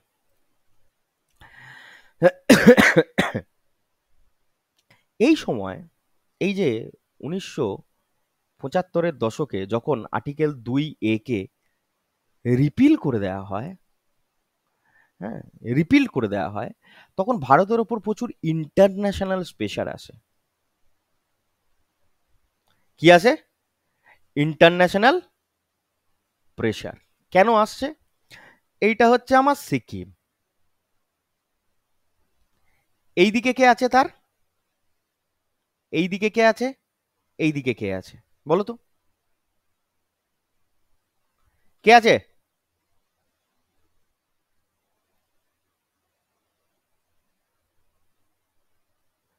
তাই তো? ভুল লিখলাম না ঠিক লিখলাম? ঠিক লিখলাম না ভুল লিখলাম? জানি না, শালা ব্যাপই দেখি না। ঠিক লিখলাম না ভুল লিখলাম? সিকিমের বাঁ দিকে কে আছে, ডান দিকে কে আছে, উত্তরে কে আছে, দক্ষিণে কে আছে? ঠিক আছে, তাহলে ঠিক আছে। চলো, এরা ইন্টারন্যাশনাল প্রেশার ক্রিয়েট করতে থাকে, এই যে সর্বঘটের কাটালি করা। এ বলবে যে তোমরা ইচ্ছে করে সিকিমকে এই 2 আর্টিকেলকে রিপিল করিয়ে দিয়ে 1975 সালে ইন্ডিয়ার মধ্যে অ্যাজ এ ফুল ফ্লেজ স্টেট ইচ্ছা করে এনেছো। দেখো বাবুরা, তোমরা ছোটবেলা থেকে অনেক লোকের কাছে অনেক কিছু শুনেছো, আজকে তোমাদেরকে অন্য গল্প শোনাই। তোমরা যদি আমাকে জিজ্ঞেস করো অ্যাজ এ ব্যক্তিগত person, as a humanitarian ground বাদ দিয়ে, হ্যাঁ, who is the best prime minister of India, one and only word হচ্ছে madam Indira Gandhi, according to me. যেমন আমি ডিক্টেটরশিপে বিশ্বাস করি কিছু কিছু ক্ষেত্রে, উনি ফুল ডিক্টেটরশিপ ছিলেন না, ওটা আলাদা ব্যাপার। এই ক্ষেত্রে ম্যাডাম ইন্দিরা গান্ধীর ডিক্টেটরশিপটা কিন্তু খুবই দরকারি ছিল। সালটা মনে করে দেখো, 1974 সাল। আমরা সাল পড়ছি কি 1974-75 সাল, 1975 সাল পড়ছি। আর তোমরা জানো, সবাই যারা কনস্টিটিউশন না পড়েছো তারাও জানো, 42nd অ্যামেন্ডমেন্ট অ্যাক্ট 1976, সালটা সবাই জানো তো। এই সময় ভারতের সংবিধানে ইন্টিগ্রিটি বলে একটা কথা যোগ করা হয়। কে করেছিল? কে করেছিল এটা? বলো বলো বলো বলো। ম্যাডাম ইন্দিরা গান্ধী। কি বললো এই ইন্টারন্যাশনাল স্পেশাল যখন আসছিল, ইন্দিরা গান্ধী কি বললেন? আমাদের প্রত্যেকটা পার্ট হচ্ছে ইন্টিগ্রাল পার্ট অফ ইন্ডিয়া। একটু আগেই যেটা বোঝাচ্ছিলাম, যে ওইসব নকশাবাজি অন্য জায়গায় মারবে। এই যে ভারত সিকিমকে অন্তর্ভুক্ত করেছে, তার মানে ওটা হয়ে গেছে ইন্ডিয়ার ইন্টিগ্রাল পার্ট। এখনো সব বলে লাভ নেই। এখন তোমরা যদি কিছু করতে চাও তাহলে গোটা দেশ তোমাদের বিরুদ্ধে যাবে। সিকিমকে যখন 2A কে রিপিল করে নিয়ে 1975 সালে ভারতের আন্ডারে নিয়ে এলো, হ্যাঁ, তখন ইন্টারন্যাশনাল প্রেশার ছিল প্রচুর। কিন্তু ওই ম্যাডাম ইন্দিরা গান্ধী 543 জন মেম্বার লোকসভাতে রয়েছে, তাদের পায়ের নিচে রেখে, হ্যাঁ, যদিও মেজরিটি ছিল, সবাইকে হাঁটিয়ে দিয়ে ইন্টিগ্রিটি কথাটাকে যোগ করলে আরো দুটো কথা যোগ করেছিল। কি কি? সেকুলার আর সোশ্যালিস্ট, সেটা পরের কথা, কিন্তু এখানে ইন্টিগ্রিটি কথাটা খুব ইম্পর্টেন্ট, যে Sikkim is an integral state of India at present. সুতরাং আর কোনো ইন্টারন্যাশনাল প্রেশারের কথা সিকিম শুনবে না। এখন সিকিম ভারতের পার্ট, এইরকম বুকের পাটার দরকার। ঠিক আছে? সেই জন্যই এই 1975-এর প্রেক্ষাপট খুব ইম্পর্টেন্ট প্রেক্ষাপট সিকিমের জন্য। সেই জন্যই এসছিল 1976 সালের এই ইন্টিগ্রাল কথাটা। সিকিম যখন আর কি পার্ট হয়, তখন থেকে ইন্টারন্যাশনাল প্রেশার হতে রাইজ শুরু হয়, মানে ইন্টারন্যাশনাল প্রেশার যেটা তখন থেকেই বেড়ে উঠতে শুরু করে।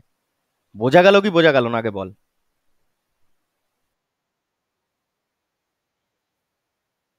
চলো, ঘুমিয়ে যায় না জানো, হ্যাঁ। তারপরে তাহলে আর্টিকেল 2 হয়ে গেল।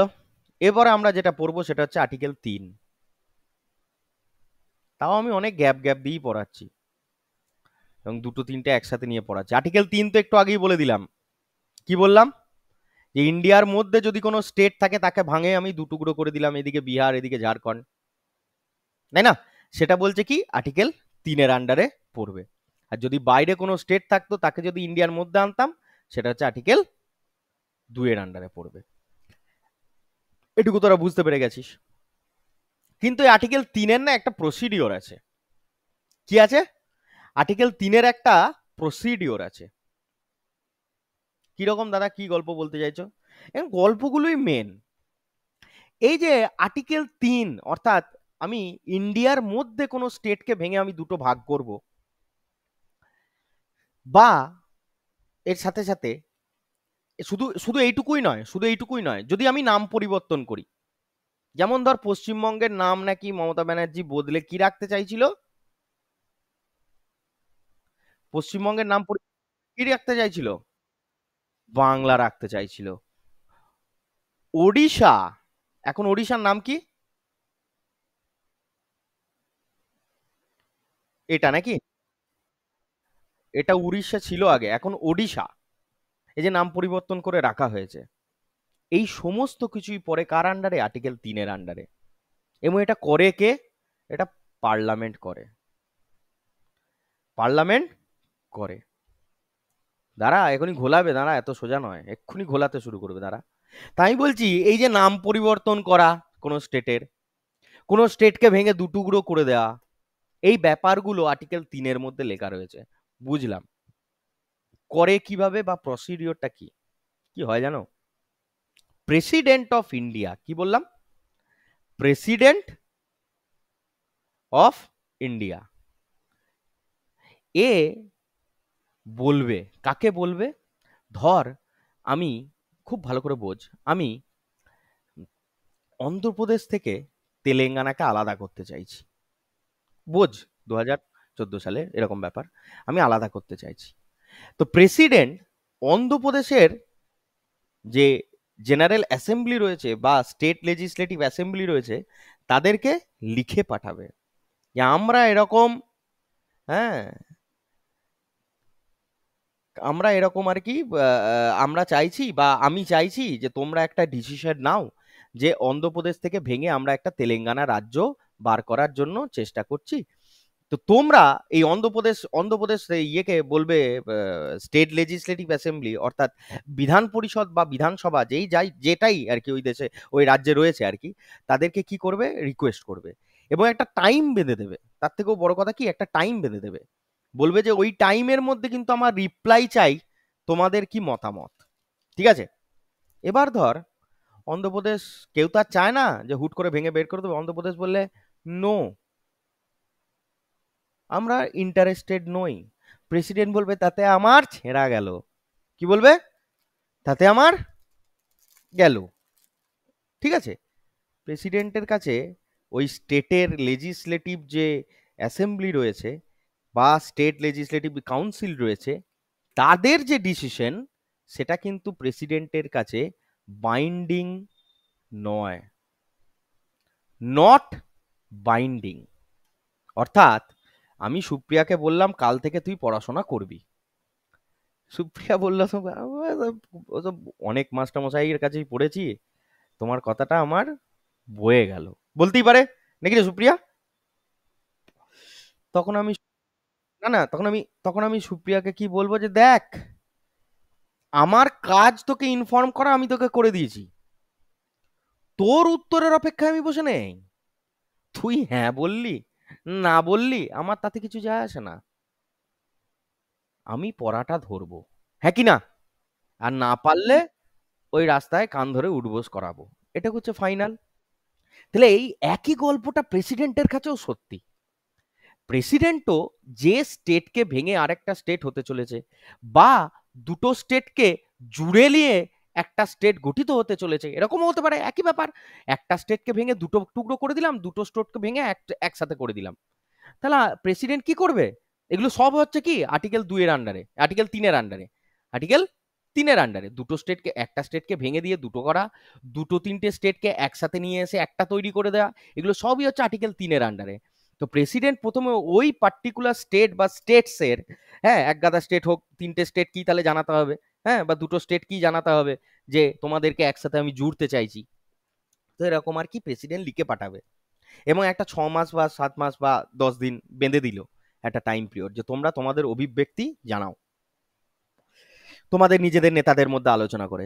ওরা বললো যে আমাদের পছন্দ হচ্ছে লাই, দ্রৌপদী মুর্মু বলে দেবে যে তোমাদের ওই ইয়েটা আমার এই শাড়ির সুতোতে খুঁটিতে বেঁধে আমি উড়িয়ে দিলাম। দ্রৌপদী মুর্মু বলবো আমার তাতে কিছুই যায় আসে না, আমার বলা কাজ ছিল, আমি বলে দিয়েছি, এবার যা করার আমি করে নেবো। ঠিক আছে? তাহলে নট বাইন্ডিং, এই জিনিসটা কি বলা হয়, নট বাইন্ডিং। দিয়ে তারপরে কি হবে দাদা? না, তারপরে এই প্রস্তাবটা প্রেসিডেন্ট পাঠাবে কার কাছে? পার্লামেন্টে। কোথায় পাঠাবে? পার্লামেন্টে। এবং এই পার্লামেন্টে এই যদি ভেঙে দেওয়ার বা জুড়ে দেওয়ার প্রস্তাব যেটা, সেটা যদি সিম্পল মেজরিটিতেও পাস হয়ে যায়, সিম্পল মেজরিটিতে পাস হয়ে যায়, তাহলে সেই স্টেটটাকে ভেঙে দুটো করে দিল, বা তিনটে স্টেটকে জুড়ে দিয়ে একটা করে দিল। মানে আলটিমেটলি বলতে চাইছি কি, সিম্পল মেজরিটিতে পাস হতে হবে। সিম্পল মেজরিটি কি না, প্রেজেন্ট প্লাস ভোটিং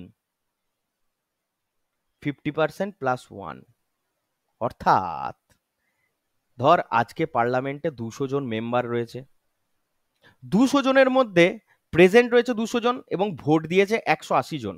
ভোটিং করেছে কতজন? 180 জন। তাদের 50% +1 অর্থাৎ 91টা ভোট পেলেই পাস হয়ে যাবে। ক্লিয়ার হলো কি হলো না? ক্লিয়ার হলো কি হলো না? তাহলে কোনো একটা স্টেটকে ভেঙে দুটো করে দেওয়া, কোনো 2-3টে স্টেটকে জুড়ে দিয়ে একটা করে দেওয়া, এইসবের জন্য আমার সিম্পল মেজরিটিতে পাস করলেই হয়ে যাবে। কোথায় সেটা?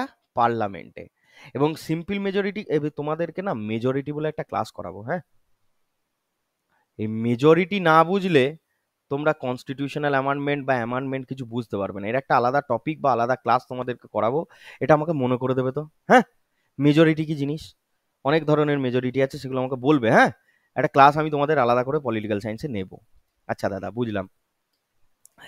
আমি বলছি তাহলে প্রেজেন্ট অ্যান্ড ভোটিং পার্সোনালিটিস এর মধ্যে 50%+1 যদি পাস হয়ে যায়, তাহলেই আমার বিলটা পাস হয়ে গেল, মানে ওই স্টেটটা ভেঙে দুটো করে দিল বা দুটো থেকে আলাদা করে দিল। এটা একটা বোঝা গেল। এর পরের প্রশ্ন হচ্ছে আমার, যে আর্টিকেল 3 বা আর্টিকেল 2 এই দুটোতে যখন আমরা পরিবর্তন করছি, অর্থাৎ কোনো বাইরে থেকে স্টেটকে যখন আমি ইন্ডিয়ার মধ্যে আনছি, বা ইন্ডিয়াতেই যদি কোনো দুটোকে ভেঙে তিনটে করে দিচ্ছি বা একটাকে ভেঙে দুটো করে দিচ্ছি বা 2-3টেকে ভেঙে যখন একটা করে নিচ্ছি, তার জন্য কি কনস্টিটিউশনাল অ্যামেন্ডমেন্টের প্রয়োজন আছে কি নেই?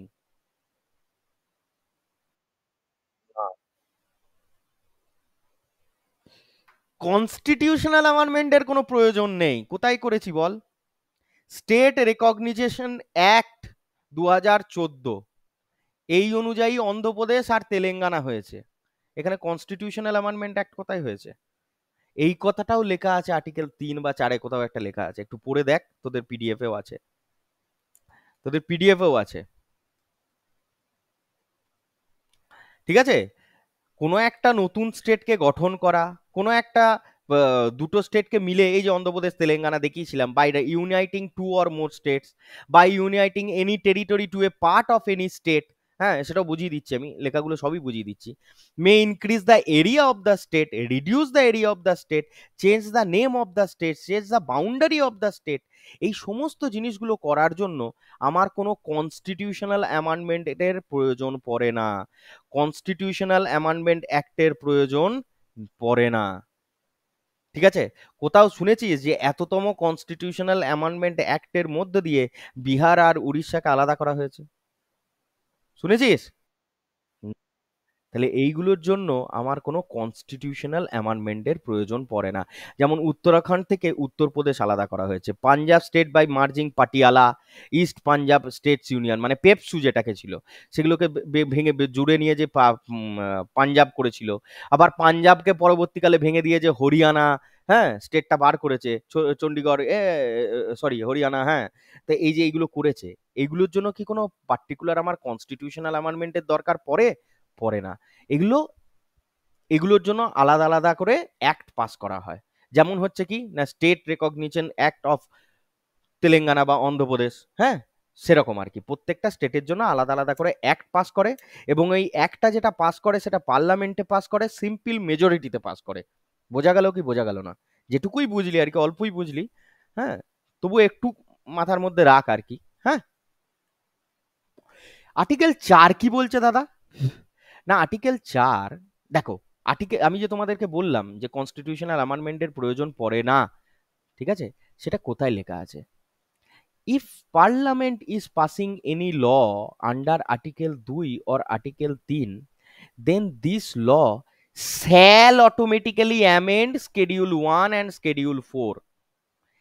Any such bill passed under article 2 and 3 shall not be deemed to be an amendment under 368 Andhra Pradesh state recognition act 2014। মানেটা কি দাদা? পড়িয়ে দিচ্ছি, দুটো জিনিসই পড়াতে হবে, পড়াচ্ছি। দেখো, বলছে আর্টিকেল 4 কি বলছে না, প্রথমত আর্টিকেল 4 বলে seats of allocation of seats in Rajya Sabha, কি বলে? অ্যালোকেশন অফ সিটস ইন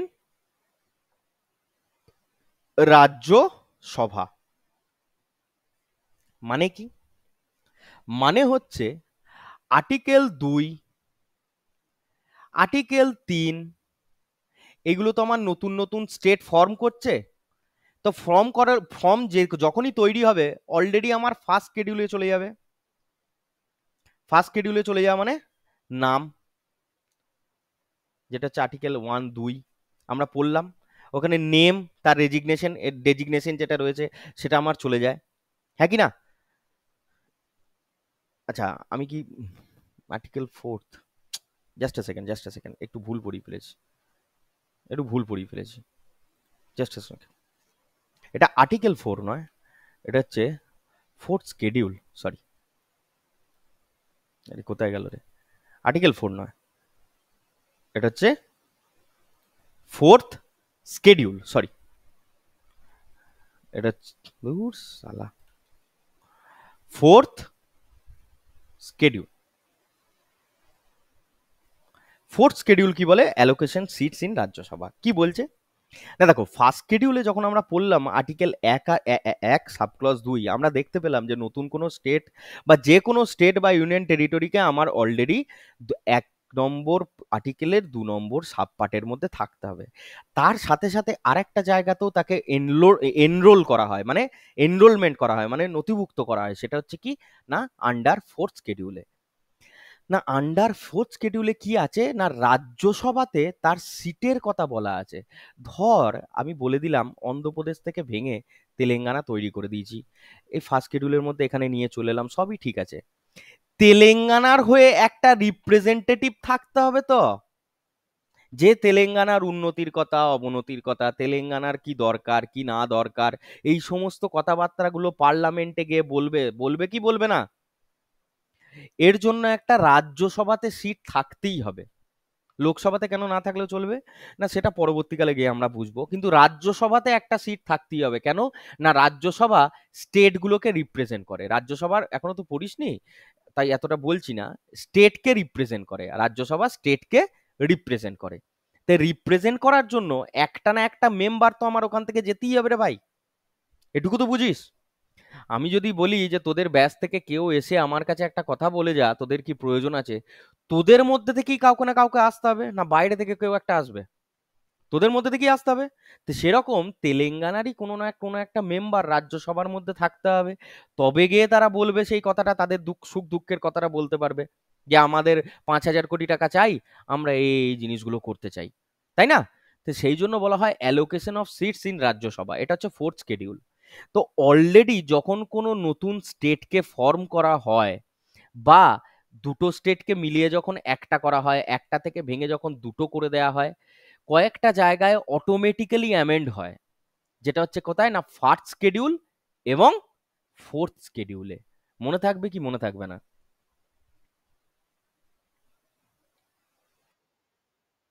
আমি জানি একটুখানি কষ্ট হয়ে যাচ্ছে, কিন্তু কিছু করার নেই, বুঝতে হবে। কোনো একটা নতুন জিনিস যখন তৈরি হয় না, আমি কি বললাম, কোনো একটা নতুন স্টেট যখন ফর্ম হচ্ছে, দুটো জায়গায় অ্যামেন্ড হয়। একটা হয় কোথায়, ফার্স্ট শিডিউলে, আর একটা হয় ফোর্থ। ফার্স্ট শিডিউলে তার নাম নথিভুক্ত করা হয়, তার টেরিটরি নথিভুক্ত করা হয়, যে এইখান থেকে এই এরিয়াটা হচ্ছে তার ওই স্টেটের। আর ফোর্থ শিডিউলে হচ্ছে রাজ্যসভাতে সিট। ক্লিয়ার নাকি? এইটুকু বুঝিস তো? এইটুকু বুঝতে পেরেছিস? অটোমেটিক্যালি শিডিউলে অন্তর্ভুক্ত করার জন্য এইটুকু আমার অটোমেটিক্যালি অ্যামেন্ড হতে থাকে, এবং এইটার জন্য আমাকে কোনো কনস্টিটিউশনাল অ্যামেন্ডমেন্টের প্রয়োজন পড়ে না, এটা অটোমেটিক্যালি হয়। যে আজ থেকে আমার বিহার হচ্ছে একটা নতুন স্টেট, বা ঝাড়খণ্ড হচ্ছে আমার নতুন স্টেট, তার মানেই কি এই দুটো জায়গায় অটোমেটিক্যালি আমার শিডিউল হয়ে গেছে, মানে অ্যামেন্ড হয়ে গেছে, ঠিক আছে? এবং তোমাদেরকে আর্টিকেল 4 বলছে, এই কথাটা একটুখানি নাক দেখি। আর্টিকেল 4 বলছে যে আর্টিকেল নাম্বার 2 এবং আর্টিকেল নাম্বার 3-এ যদি কোনো অ্যামেন্ডমেন্ট করা হয়, অর্থাৎ বাইরে থেকে কোনো টেরিটরিকে যদি ইন্ডিয়ার মধ্যে অন্তর্ভুক্ত করা হয়, বা ইন্ডিয়ার কোনো টেরিটরিকে ভেঙে যদি দুটুকরো করা হয়, তার জন্য কনস্টিটিউশনাল অ্যামেন্ডমেন্ট অ্যাক্টের প্রয়োজন পড়ে না। বাস, জাস্ট সিম্পলি এইটুকু, আর কিছুই নয়। বোঝা গেল কি বোঝা গেল না? বোঝা গেছে? বোঝা গেছে না বোঝা যায়নি? পরের দিন হ্যাঁ আর একটু বলে দেবো অফলাইনে। এরপর তোমরা আমাকে দুটো প্রশ্নের উত্তর দাও যেটা তোমাদের পরীক্ষায় পড়বে। অন্ধ্রপ্রদেশ থেকে ভেঙে তেলেঙ্গানা করা হয়েছে, এই যে তেলেঙ্গানার নামটা কে রেখেছে? পার্লামেন্ট, প্রেসিডেন্ট, প্রাইম মিনিস্টার, নাকি ওখানকার চিফ মিনিস্টার? আর উত্তরপ্রদেশে ওই জায়গাটার নাম কি ছিল রে, এলাহাবাদ, তাই না? একে নাম পরিবর্তন করে প্রয়াগরাজ করা হয়েছে। এইটার কে করেছে? Parliament, president, prime minister, chief minister, নাকি উত্তরপ্রদেশ স্টেট লেজিসলেটিভ অ্যাসেম্বলি বর স্টেট লেজিসলেটিভ কাউন্সিল? ঠিক আছে, বা তোদের যদি বুঝতে খুব অসুবিধা হয়, পূর্ব বর্ধমান আর পশ্চিম বর্ধমান, এটুকু তো জানিস, এটুকু জানিস। এই যে নামটা আলাদা আলাদা করে দিয়েছে, এটা কে করেছে? পার্লামেন্ট করেছে, নাকি আমাদের সিএম করেছে, নাকি আমাদের যে West Bengal state legislative assembly রয়েছে সে করেছে, আর প্রেসিডেন্ট করেছে? কে করেছে? এই তিনটের উত্তর তাহলেই মোটামুটি ছুটি, মানে পলিটির ছুটি। বলো, কে করেছে? অন্ধ্রপ্রদেশ থেকে তেলেঙ্গানা কে করেছে? একটু জোরে বল, সবাই উত্তর দে। এটা করেছে পার্লামেন্ট। বেশ। উত্তরপ্রদেশের এলাহাবাদ থেকে যে এলাহাবাদের নাম পরিবর্তন করে যে প্রয়াগরাজ করেছে, এই উত্তর এটা কে করেছে? এটা করেছে স্টেট লেজিসলেটিভ অ্যাসেম্বলি। বেশ। আর আমাদের পশ্চিম বর্ধমান আর পূর্ব বর্ধমান যে আলাদা আলাদা করেছে, এটা কে করেছিল? এটাও West Bengal state legislative assembly করেছে। তাহলে এখান থেকে আমরা দুটো জিনিস জানতে পারছি, দুটো জিনিস পার্থক্যটা বোঝো।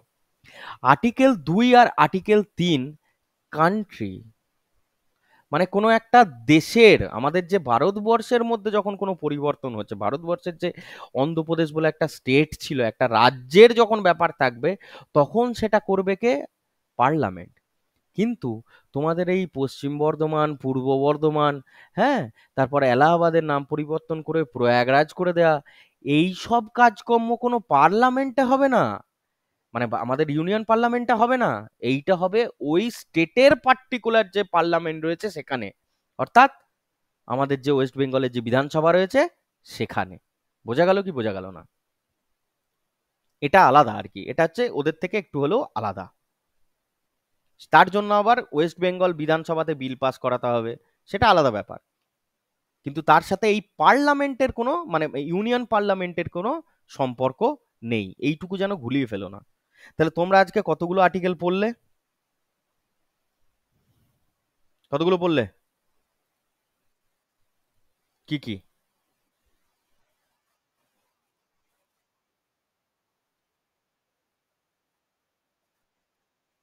হুম।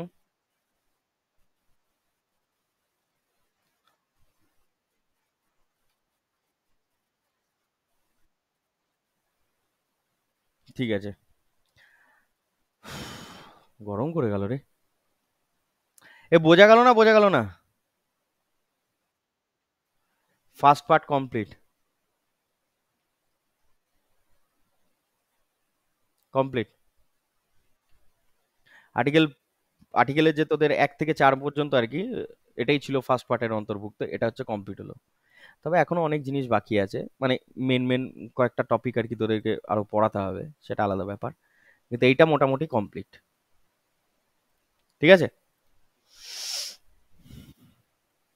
সেই ভদ্রলোকের নাম আজকে, সে খুব ইম্পর্টেন্ট একটা পার্সন, তার নাম কি? শাহজাহান। বুঝলি কি? শাহজাহান আর ঔরঙ্গজেব, এই দুটো জানলেই মোটামুটি আমাদের মুঘল শেষ। শাহজাহানের বাবার নাম কি ছিল?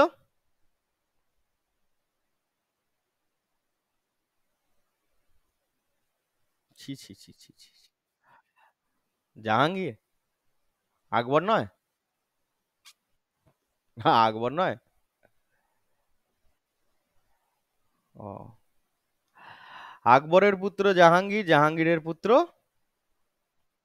শাহজাহান। শাহজাহানের চারটে পুত্র কি কি? দারা, মুরাদ, ঔরঙ্গজেব, আরেকটা সুজা। তোরা তো মনে হয় এখন সিনেমা টিনেমা দেখিস। এই সুজার সেই গুপ্তধন না কি সব একটা সিনেমায় বলেছিল না? তো যাই হোক, আমরা শাহজাহান সম্পর্কে জানবো। আমি ডাইরেক্ট পিডিএফ এ যাচ্ছি। দেখো, শাহজাহান এ কে ছিল না? জাহাঙ্গীরের পুত্র এবং জগৎ গোসাই। এই জগৎ গোসাই কার বউ ছিল রে? জগৎ গোসাই, এই জগৎ গোসাই কার বউ ছিল বলতে, জগৎ গোসাই তো জাহাঙ্গীরেরই বউ ছিল। জগৎ গোসাই এর নাম কি ছিল? যোধাবাই নাকি? একে টাইটেল দিয়েছিল, জগৎ গোসাইকে টাইটেল দেওয়া হয়েছিল কি? যোধাবাই। আচ্ছা, জাহাঙ্গীরের একটা বউ সে বর্ধমান থেকে গেছিল, তার নাম কি?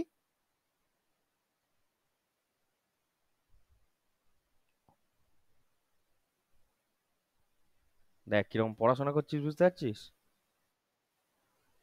ওসব তো পরের কথা। নূরজাহান তোকে টাইটেল দেওয়া হয়েছিল, তার অরিজিনাল নাম কি? কিরকম পড়াশোনা করছিস দেখ। শাহজাহানের অরিজিনাল নেম কি ছিল? খুররাম। ঠিক আছে, শাহজাহানের অরিজিনাল নেম বলা হয় খুররাম। শাহজাহানের আমলে সব থেকে যেটি বেশি ইম্পর্টেন্ট ছিল সেটা ছিল বিল্ডিংস অ্যান্ড আর্কিটেক্টস। ঠিক আছে, বিল্ডিং আর আর্কিটেক্ট শাহজাহানের আমলে সব থেকে বেশি ইম্পর্টেন্ট। ওকে, সেজন্য ওনাকে বিল্ডিং কিং বা ইঞ্জিনিয়ার কিং হিসাবেও বলা হয়। ওনাকে আর কি বলা হয় না, শাহজাহানকে বলা হয় যে মুঘল এম্পায়ারদের মধ্যে বিল্ডিং কিং কে ছিল না, সে ছিল শাহজাহান বা ইঞ্জিনিয়ার কিং। কেন না, ওর আমলে অনেক নতুন নতুন বিল্ডিং, অনেক আর্কিটেকচারাল যে ডেভেলপমেন্ট সেগুলো হয়েছিল। ওকে, এই কোশ্চেনটা পরে পরীক্ষায় এসএসসিতে।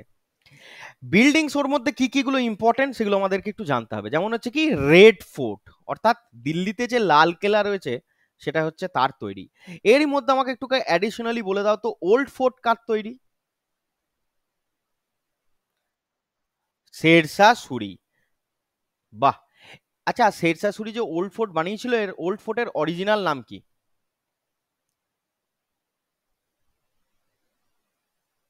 ওল্ড ফোর্ট তো পরীক্ষায় দেবে না, দেবে তো অরিজিনাল নাম।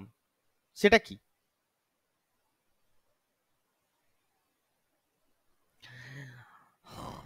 পড়াশোনা কর, পড়াশোনা কর।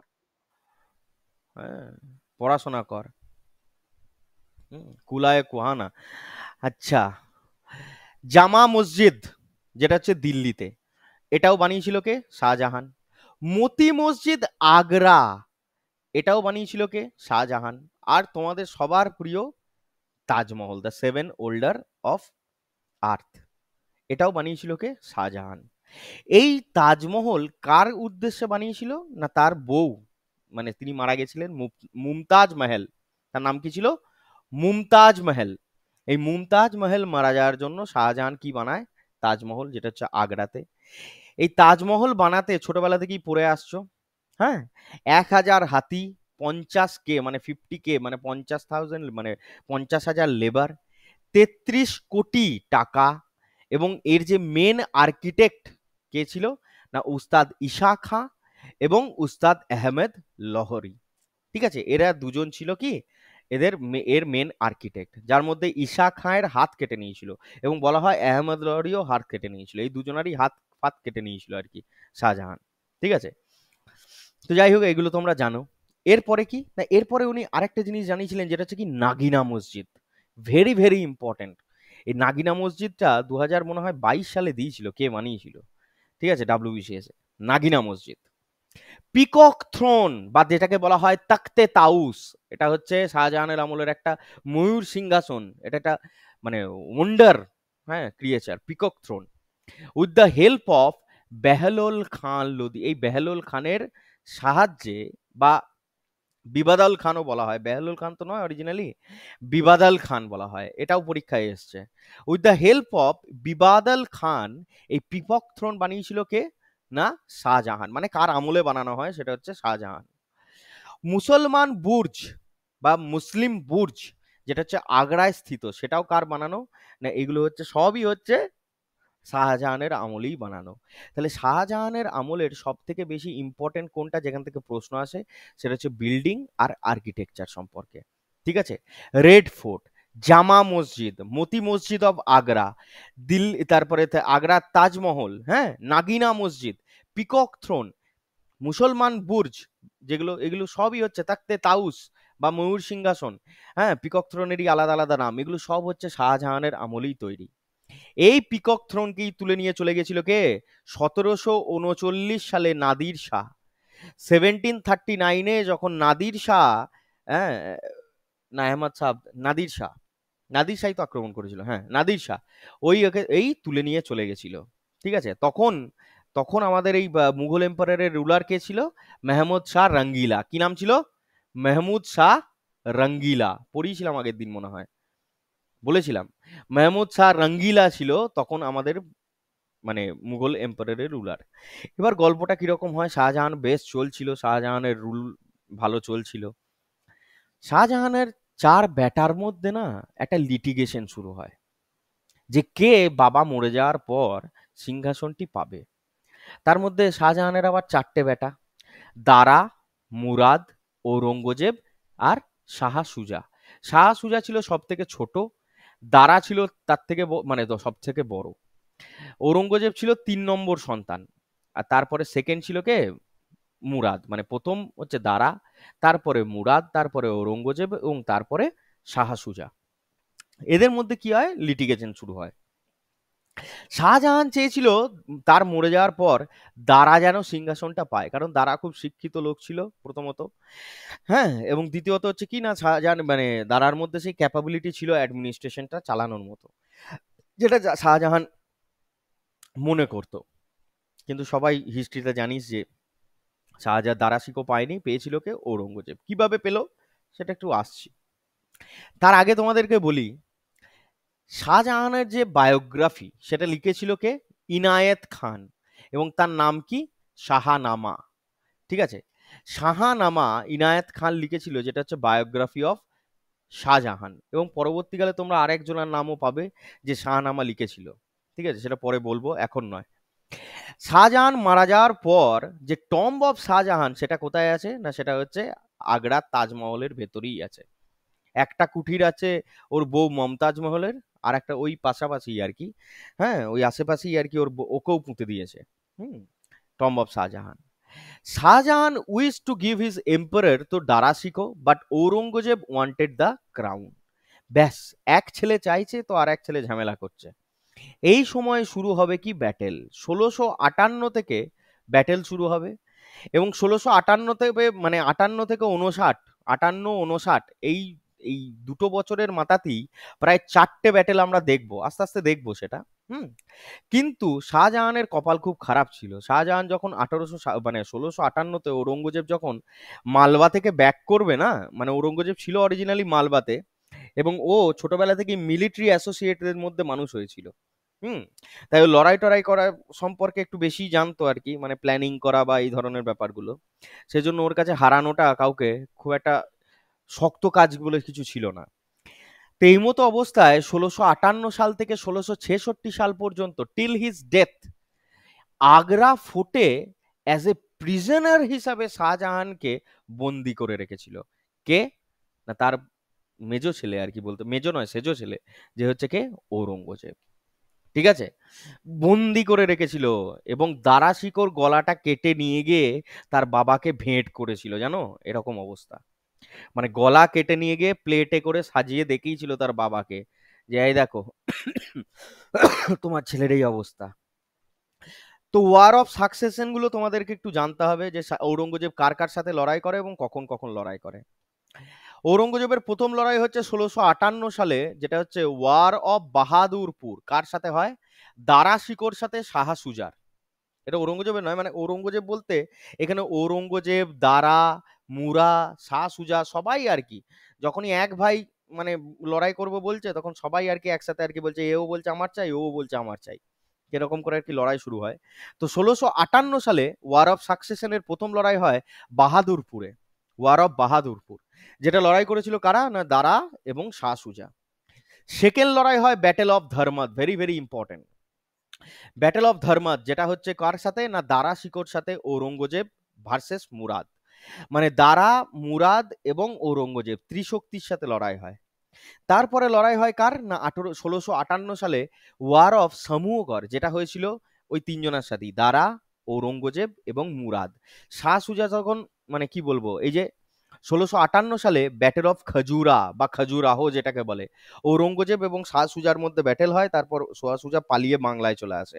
যেই সিনেমাটাই তোমরা দেখেছো রিসেন্টলি, আবির চট্টোপাধ্যায়ের একটা সিনেমা এসেছিল না মার্কেটে, এই শাহ সুজার এই ওয়ার অফ খাজুরাহের পরেই আর কি যে ধন সম্পত্তি নিয়ে চলে আসে, সেই নিয়েই সিনেমাটা ছিল।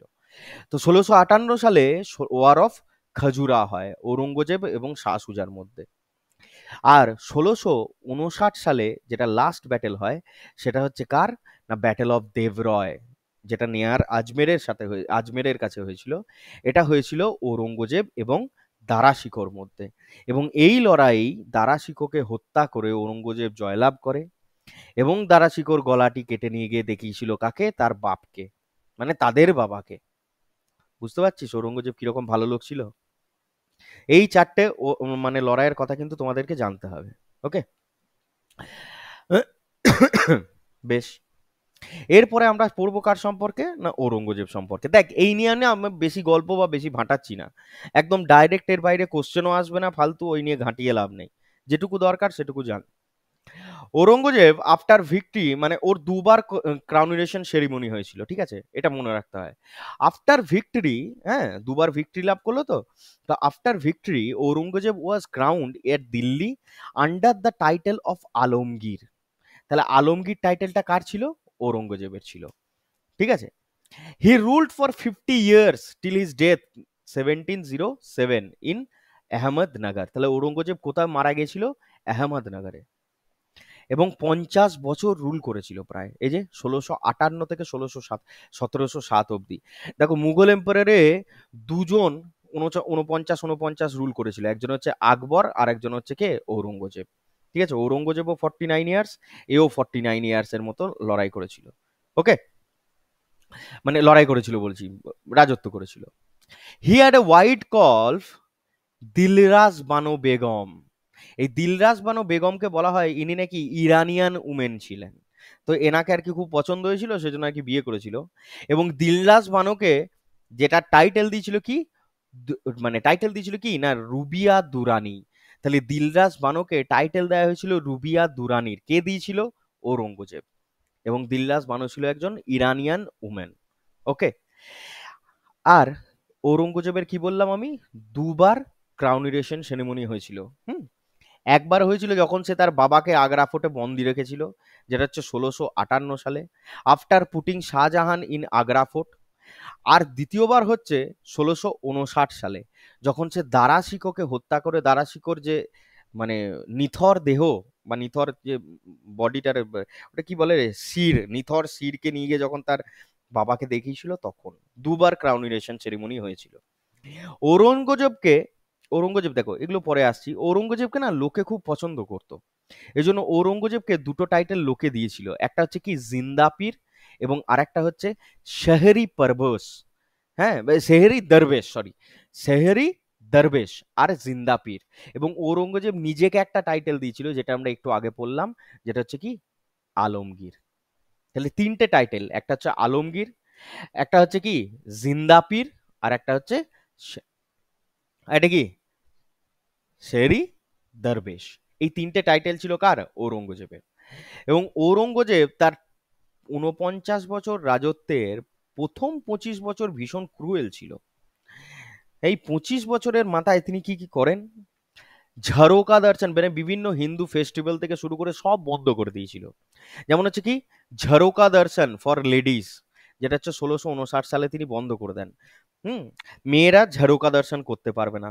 তুলাদান সিস্টেম যেটা ইন্ট্রোডিউস করেছিল কে, আকবর, সেটাও তিনি বন্ধ করে দিয়েছিল। নারদ সেরিমনি সেটাও বন্ধ করে দেয়। নারদ সেরিমনি কে স্টার্ট করেছিল? গিয়াসউদ্দিন বলবন, এটা পড়িয়েছি কিন্তু আমি। গিয়াসউদ্দিন বলবনের যে নারদ সেরিমনি, সেটা বান করে দেন। হিন্দু ফেস্টিভ্যাল এমনকি দুর্গা পূজা, দুর্গাপূজা পর্যন্ত তিনি বন্ধ করে দেন 1668-তে। ঠিক আছে? কিন্তু পরবর্তীকালে আবার যে 25 বছরের তার রাজত্ব, সেখানে তিনি নাকি অনেকটা নরম হয়ে গেছিলেন। এই মুহূর্তে গরম হওয়ার পেছনে কারণও ছিল। কারণ ছিল শিবাজি। শিবাজি পুরো একদম মানে ওর কি বলতো মানে পথের কাঁটা হয়ে দাঁড়িয়েছিল আর কি। হ্যাঁ, মারাঠা এম্পায়ার। সেটা পরবর্তীকালে গিয়ে পড়বো আমরা, মারাঠা এম্পায়ার যখন পড়বো। হুম। তো বিভিন্ন হিন্দু ফেস্টিভ্যাল বল, ঝাড়কা দর্শন বল, তুলাদান সিস্টেম, নারদ সেরিমনি। হ্যাঁ, বল বল। ঝাড়কা দর্শন হচ্ছে মেয়েদের একটা সেরিমনি, মানে এই মেয়েদেরকে দেখবি অনেক সময় তোরা কি বলবো, ইয়ে, মসজিদে দেখবি মেয়েদেরকে ঢুকতে দেয় না। ঠিক আছে? তো সেরকমই আর কি একটা জায়গা হচ্ছে ঝাড়কা, যেখানে হচ্ছে ওই যে কেউ একটা লিখলো হয়তো। হ্যাঁ, কেউ লিখলো কিছু পুরানা কি হট। ঠিক আছে, তো সেরকমই একটা ফেস্টিভ্যাল বলতে পারিস যে ঝাড়কা দর্শন। হুম। এই লেডিসদের সেটা আর কি নাকি দেখা যাবে না, এরকম আর কি, মানে মোহামেডানদের তো অনেক রকম নিয়ম আছে। আর এ খুব কট্টরপন্থী লোক ছিল আর কি, যেটা বলে দিয়েছে তার বাইরে বেরোবে না। হুম। সেই জন্য এও মুসলিমদের আর কি মানে মেয়েদেরকে আর কি সেখানে যাওয়া বন্ধ করে দিয়েছিল, বলেছিল যাওয়া যাবে না। তো এরকমই একটা সিস্টেম তোকে শুধু মনে রাখতে হবে ভাই, ঝাড়কা দর্শন, তুলাদান সিস্টেম, নারদ সেরিমনি, হিন্দু ফেস্টিভ্যাল। তার মধ্যে তোমাদেরকে পরীক্ষায় হিন্দু ফেস্টিভ্যাল না দিয়ে অনেক সময় দেয় দুর্গা পূজাকে বন্ধ করে দিয়েছিল। হ্যাঁ, এগুলো পরে। আবার জিজিয়া ট্যাক্সকে ইমপ্লিমেন্ট করে দিয়েছিল। এগেন, জিজিয়া ট্যাক্স বন্ধ করেছিল কে? আকবর। ঠিক আছে? সেই জিজিয়া ট্যাক্সকে কি করে দিয়েছিল? ইমপ্লিমেন্ট করে দিয়েছিল 1669-এ। আবার এটাকে বন্ধও করে দেবে। মানে কিরকম খামখেয়ালি লোক ছিল দেখ। জিজিয়া ট্যাক্সকে ইমপ্লিমেন্ট করবে সে 1679-তে। আবার কিছু বছর যেতে না যেতেই আবার জিজিয়া ট্যাক্সকে বন্ধও করে দেবে। ওই যে বললাম, প্রথম 25 বছর প্রচুর রুথলেস ছিল, তারপরে আবার ঠান্ডা হয়ে গেছিল। নাইন্থ শিখ গুরু গুরু তেগ বাহাদুরকে হত্যা করেছিল কে? ঔরঙ্গজেব। এটাও পরীক্ষায় পড়ে। যখন তার বউ অর্থাৎ রবিয়া দুরানি, যাকে টাইটেল দিয়েছিল, তার অরিজিনাল নাম ছিল কি দিল্লাস বানো বেগম আর কি। হ্যাঁ, দিল্লাস বানো বেগম যখন মরে যায় তখন সে মানে তার বাবাকে দেখে খুব ইন্সপায়ার হয়েছিল আর কি। সেজন্য একটা বানিয়েছিল তাজমহলের মতোই, যেটাকে বলা হয় কি বিবিকা মকবারা। হ্যাঁ, বিবিকা মকবারা, যেটাকে বলা হয় কি ব্ল্যাক তাজমহল। এটা বানিয়েছিল কে? ঔরঙ্গজেব, তার in the memory of his loving wife Dilras Bano in Aurangzeb. ঠিক আছে? ঔরঙ্গজেব। আর এটা হচ্ছে এখন কোথায় না, এখন হচ্ছে সম্ভাজিনগর, যার আগে নাম ছিল কি ঔরঙ্গাবাদ। এই ঔরঙ্গাবাদ শহরটা ওর ওর নিজের নামে করে নিয়েছিল আর কি। তো এখন পরবর্তীকালে সেটা সম্ভাজিনগর, যেটা হচ্ছে এখন মহারাষ্ট্রে অবস্থিত আর কি। তো ওই ব্ল্যাক তাজমহল কে বানিয়েছিল? না ঔরঙ্গজেব বানিয়েছিল। কার মেমোরিতে বানিয়েছিল? তার বউ দিলরাস বানো বেগম, যেটাকে বলা হয় কি বিবিকা মকবারা। এই হচ্ছে মোটামুটি ঔরঙ্গজেবের কাজকর্ম। আর কি বানিয়েছিল না, ঔরঙ্গজেবও মতি মসজিদ বানিয়েছিল, যেটা হচ্ছে কোথাকার না দিল্লিতে, রেড ফোর্টের ভেতরে। দিল্লির যে রেড ফোর্ট রয়েছে না, তার ভেতরে মতি মসজিদ বানিয়েছিল কে? ঔরঙ্গজেব। বাদশাহী মসজিদ, যেটা এখন বর্তমানে প্রেজেন্টে পাকিস্তান লাহোরে, সেটাও বানিয়েছিল কে? ঔরঙ্গজেব। ফতোয়া এ আলমগীরি, যেটা হচ্ছে পার্সিয়ান ল্যাঙ্গুয়েজে লেখা, কে লিখেছিল? ঈশ্বর দাস। এটা হচ্ছে বায়োগ্রাফি অফ ঔরঙ্গজেব, যেটা ঔরঙ্গজেবের হিস্ট্রিটা বলে আমাদেরকে। টম্ব অফ ঔরঙ্গজেব, অর্থাৎ 1707-এ যখন ঔরঙ্গজেব মারা যাচ্ছে, তখন সেই টম্ব কোথায় আছে না Aurangabad.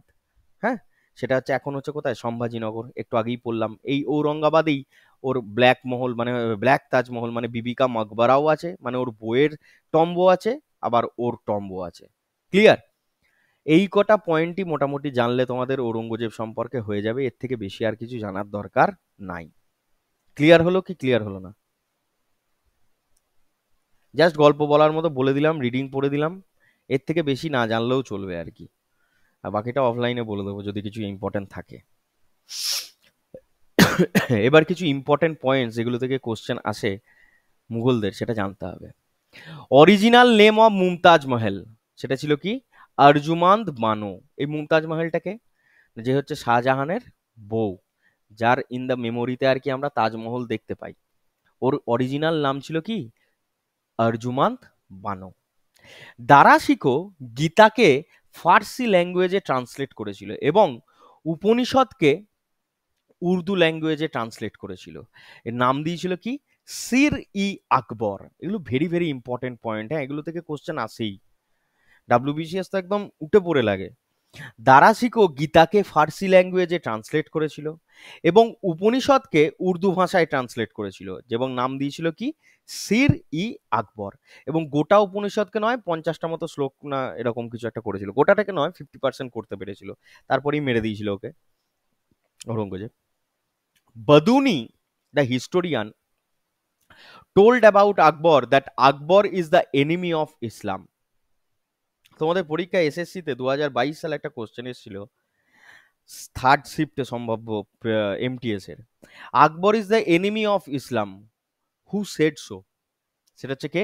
বদুনি historian. Jizya tax was first implemented by Qutbuddin Aibak, যেটা হচ্ছে তো একদম ডাইনেস্টি, কি বলে, দিল্লি slave dynasty, হ্যাঁ, and it was implemented on only Hindu. It was a non-Muslim tax. তোমাদের পরীক্ষায় প্রশ্ন আছে, which one of the following is not a Muslim tax? তার মধ্যে অনেক কটা অপশন দেবে, অ্যান্সার হবে কি, জিজিয়া ট্যাক্স। জিজিয়া ট্যাক্সটা কি না, হিন্দুদের যদি কোনো জায়গায় যেতে হয়, কোনো ঠাকুর ঠাকুর দেখতে হয়, আলটিমেটলি তোমাকে পয়সা দিতে হবে, খানিকটা হচ্ছে দর্শনের মতো ব্যাপার আর কি, দর্শন ট্যাক্স, ঠিক আছে। Autobiography of Babur, that is Tujuki Bapri, was translated into English by Madame Beveridge, বা বিভরেজ বলা হয়, ম্যাডাম বিভরেজ। ওকে, তুজুকি বাবরিকে যদি কে বলে ইংলিশে ট্রান্সলেট করেছিল, সে হচ্ছে ম্যাডাম বেভারেজ। আচ্ছা, বাবরের অটোবায়োগ্রাফির নাম কি? বাবর নামা? না, বাবর নামা, বাবর নামা। এই বাবর নামাকে ট্রান্সলেট করা হয়েছিল কোন ভাষায়? পার্সিয়ান ভাষায়, যার নাম রাখা হয়েছিল কি, তুজুকি বাবরি। আব্দুল রহিম খানে খানাম করেছিল, তাই না? এবং এইটা কি আবার ইংলিশে ট্রান্সলেট করেছিল কে না, ম্যাডাম বিভারেজ, মনে থাকবে। Humayun made Dinpanah at Delhi and made his second capital. Humayun Dinpanah বলে যে শহরটা তৈরি করেছিল, সেটাকে নাকি তার সেকেন্ড ক্যাপিটাল বানিয়েছিল। শেরশাহ সুরি ওয়াজ সাকসিডেড বাই ইসলাম শাহ, মানে তোমাদের ওখানে ক্রোনোলজিতে খুব অপেক্ষা মানে অসুবিধা হয় আর কি, শেরশাহ সুরির পরে কে এসেছিল তার জন্য লিখে দেওয়া আছে। শেরশাহ সুরিকে সাকসিড করেছিল কে? ইসলাম শাহ। ইসলাম শাহকে সাকসিড করেছিল কে? মোহাম্মদ আদিল শাহ। এই মোহাম্মদ আদিল শাহের আমলেই হয়েছিল 1556 সালে আর কি, 1556 সালের দিকেই হচ্ছে ব্যাটেল অফ পানিপথ সেকেন্ড। হ্যাঁ, এই তখনই মারা যাচ্ছে, 55 লেখা আছে কিন্তু এটা হবে অরিজিনালি 56। তো এই হচ্ছে কিছু পয়েন্ট এখানে লেখা আছে, হ্যাঁ, তোরা সব এখানে রিডিং পড়ে নিস, আজ আমি আর বকতে পারছি না। হুম, মানে মুখ ভেরিয়ে গেছে। হ্যাঁ, বলুন বলুন বলুন, বলো বলো, হ্যাঁ বলো বলো বলো বলো। কোন তাজ? আচ্ছা, তাজ নাম আবার জিজিয়া ট্যাক্স? আচ্ছা, জিজিয়া ট্যাক্স। আচ্ছা আচ্ছা, জিজিয়া ট্যাক্স হচ্ছে কুতুবুদ্দিন আইবক এটা প্রথম ইমপ্লিমেন্ট করেছিল। এই কুতুবুদ্দিন আইবক তোমরা পড়োনি হয়তো, এ হচ্ছে স্লেভ ডাইনেস্টির প্রতিষ্ঠাতা, ঠিক আছে, স্লেভ ডাইনেস্টির প্রতিষ্ঠাতা কুতুবুদ্দিন আইবক। এই জিজিয়া ট্যাক্স স্লেভ ডাইনেস্টির প্রতিষ্ঠাতা কুতুবুদ্দিন আইবক চালু করলেন। তারপরেই এই জিজিয়া ট্যাক্সকে আকবর আবার বন্ধ করে দিয়েছিল, ঠিক আছে, আকবর এটাকে কি করে দিয়েছিল, ক্লোজ করে দিয়েছিল। আকবরের ক্লোজ করার পর ঔরঙ্গজেব আবার কি করলো, এটাকে নতুন করে রিইমপ্লিমেন্টেশন করে। হ্যাঁ, ঔরঙ্গজেব আবার এটাকে চালু করে দিয়েছিল, আবার ঔরঙ্গজেব নিজেই কিছু বছর পর সেটাকে বন্ধ করে দেয়, মানে মানে জঘন্য রকম হিস্ট্রি আর কি, একটুখানি ঘোলায়। জিজিয়া ট্যাক্স তোমাদের পরীক্ষায় পরে হু ফার্স্ট ইমপ্লিমেন্টেড, সে হচ্ছে কুতুবুদ্দিন আইবক। ওকে, আর এটাকে যদি বলা হয় কে বন্ধ করে দিয়েছিল, না সেটা হচ্ছে আকবর। আর যদি বলে রিইমপ্লিমেন্টেড কে করেছিল, না সে হচ্ছে আমাদের ঔরঙ্গজেব। ক্লিয়ার? হুম।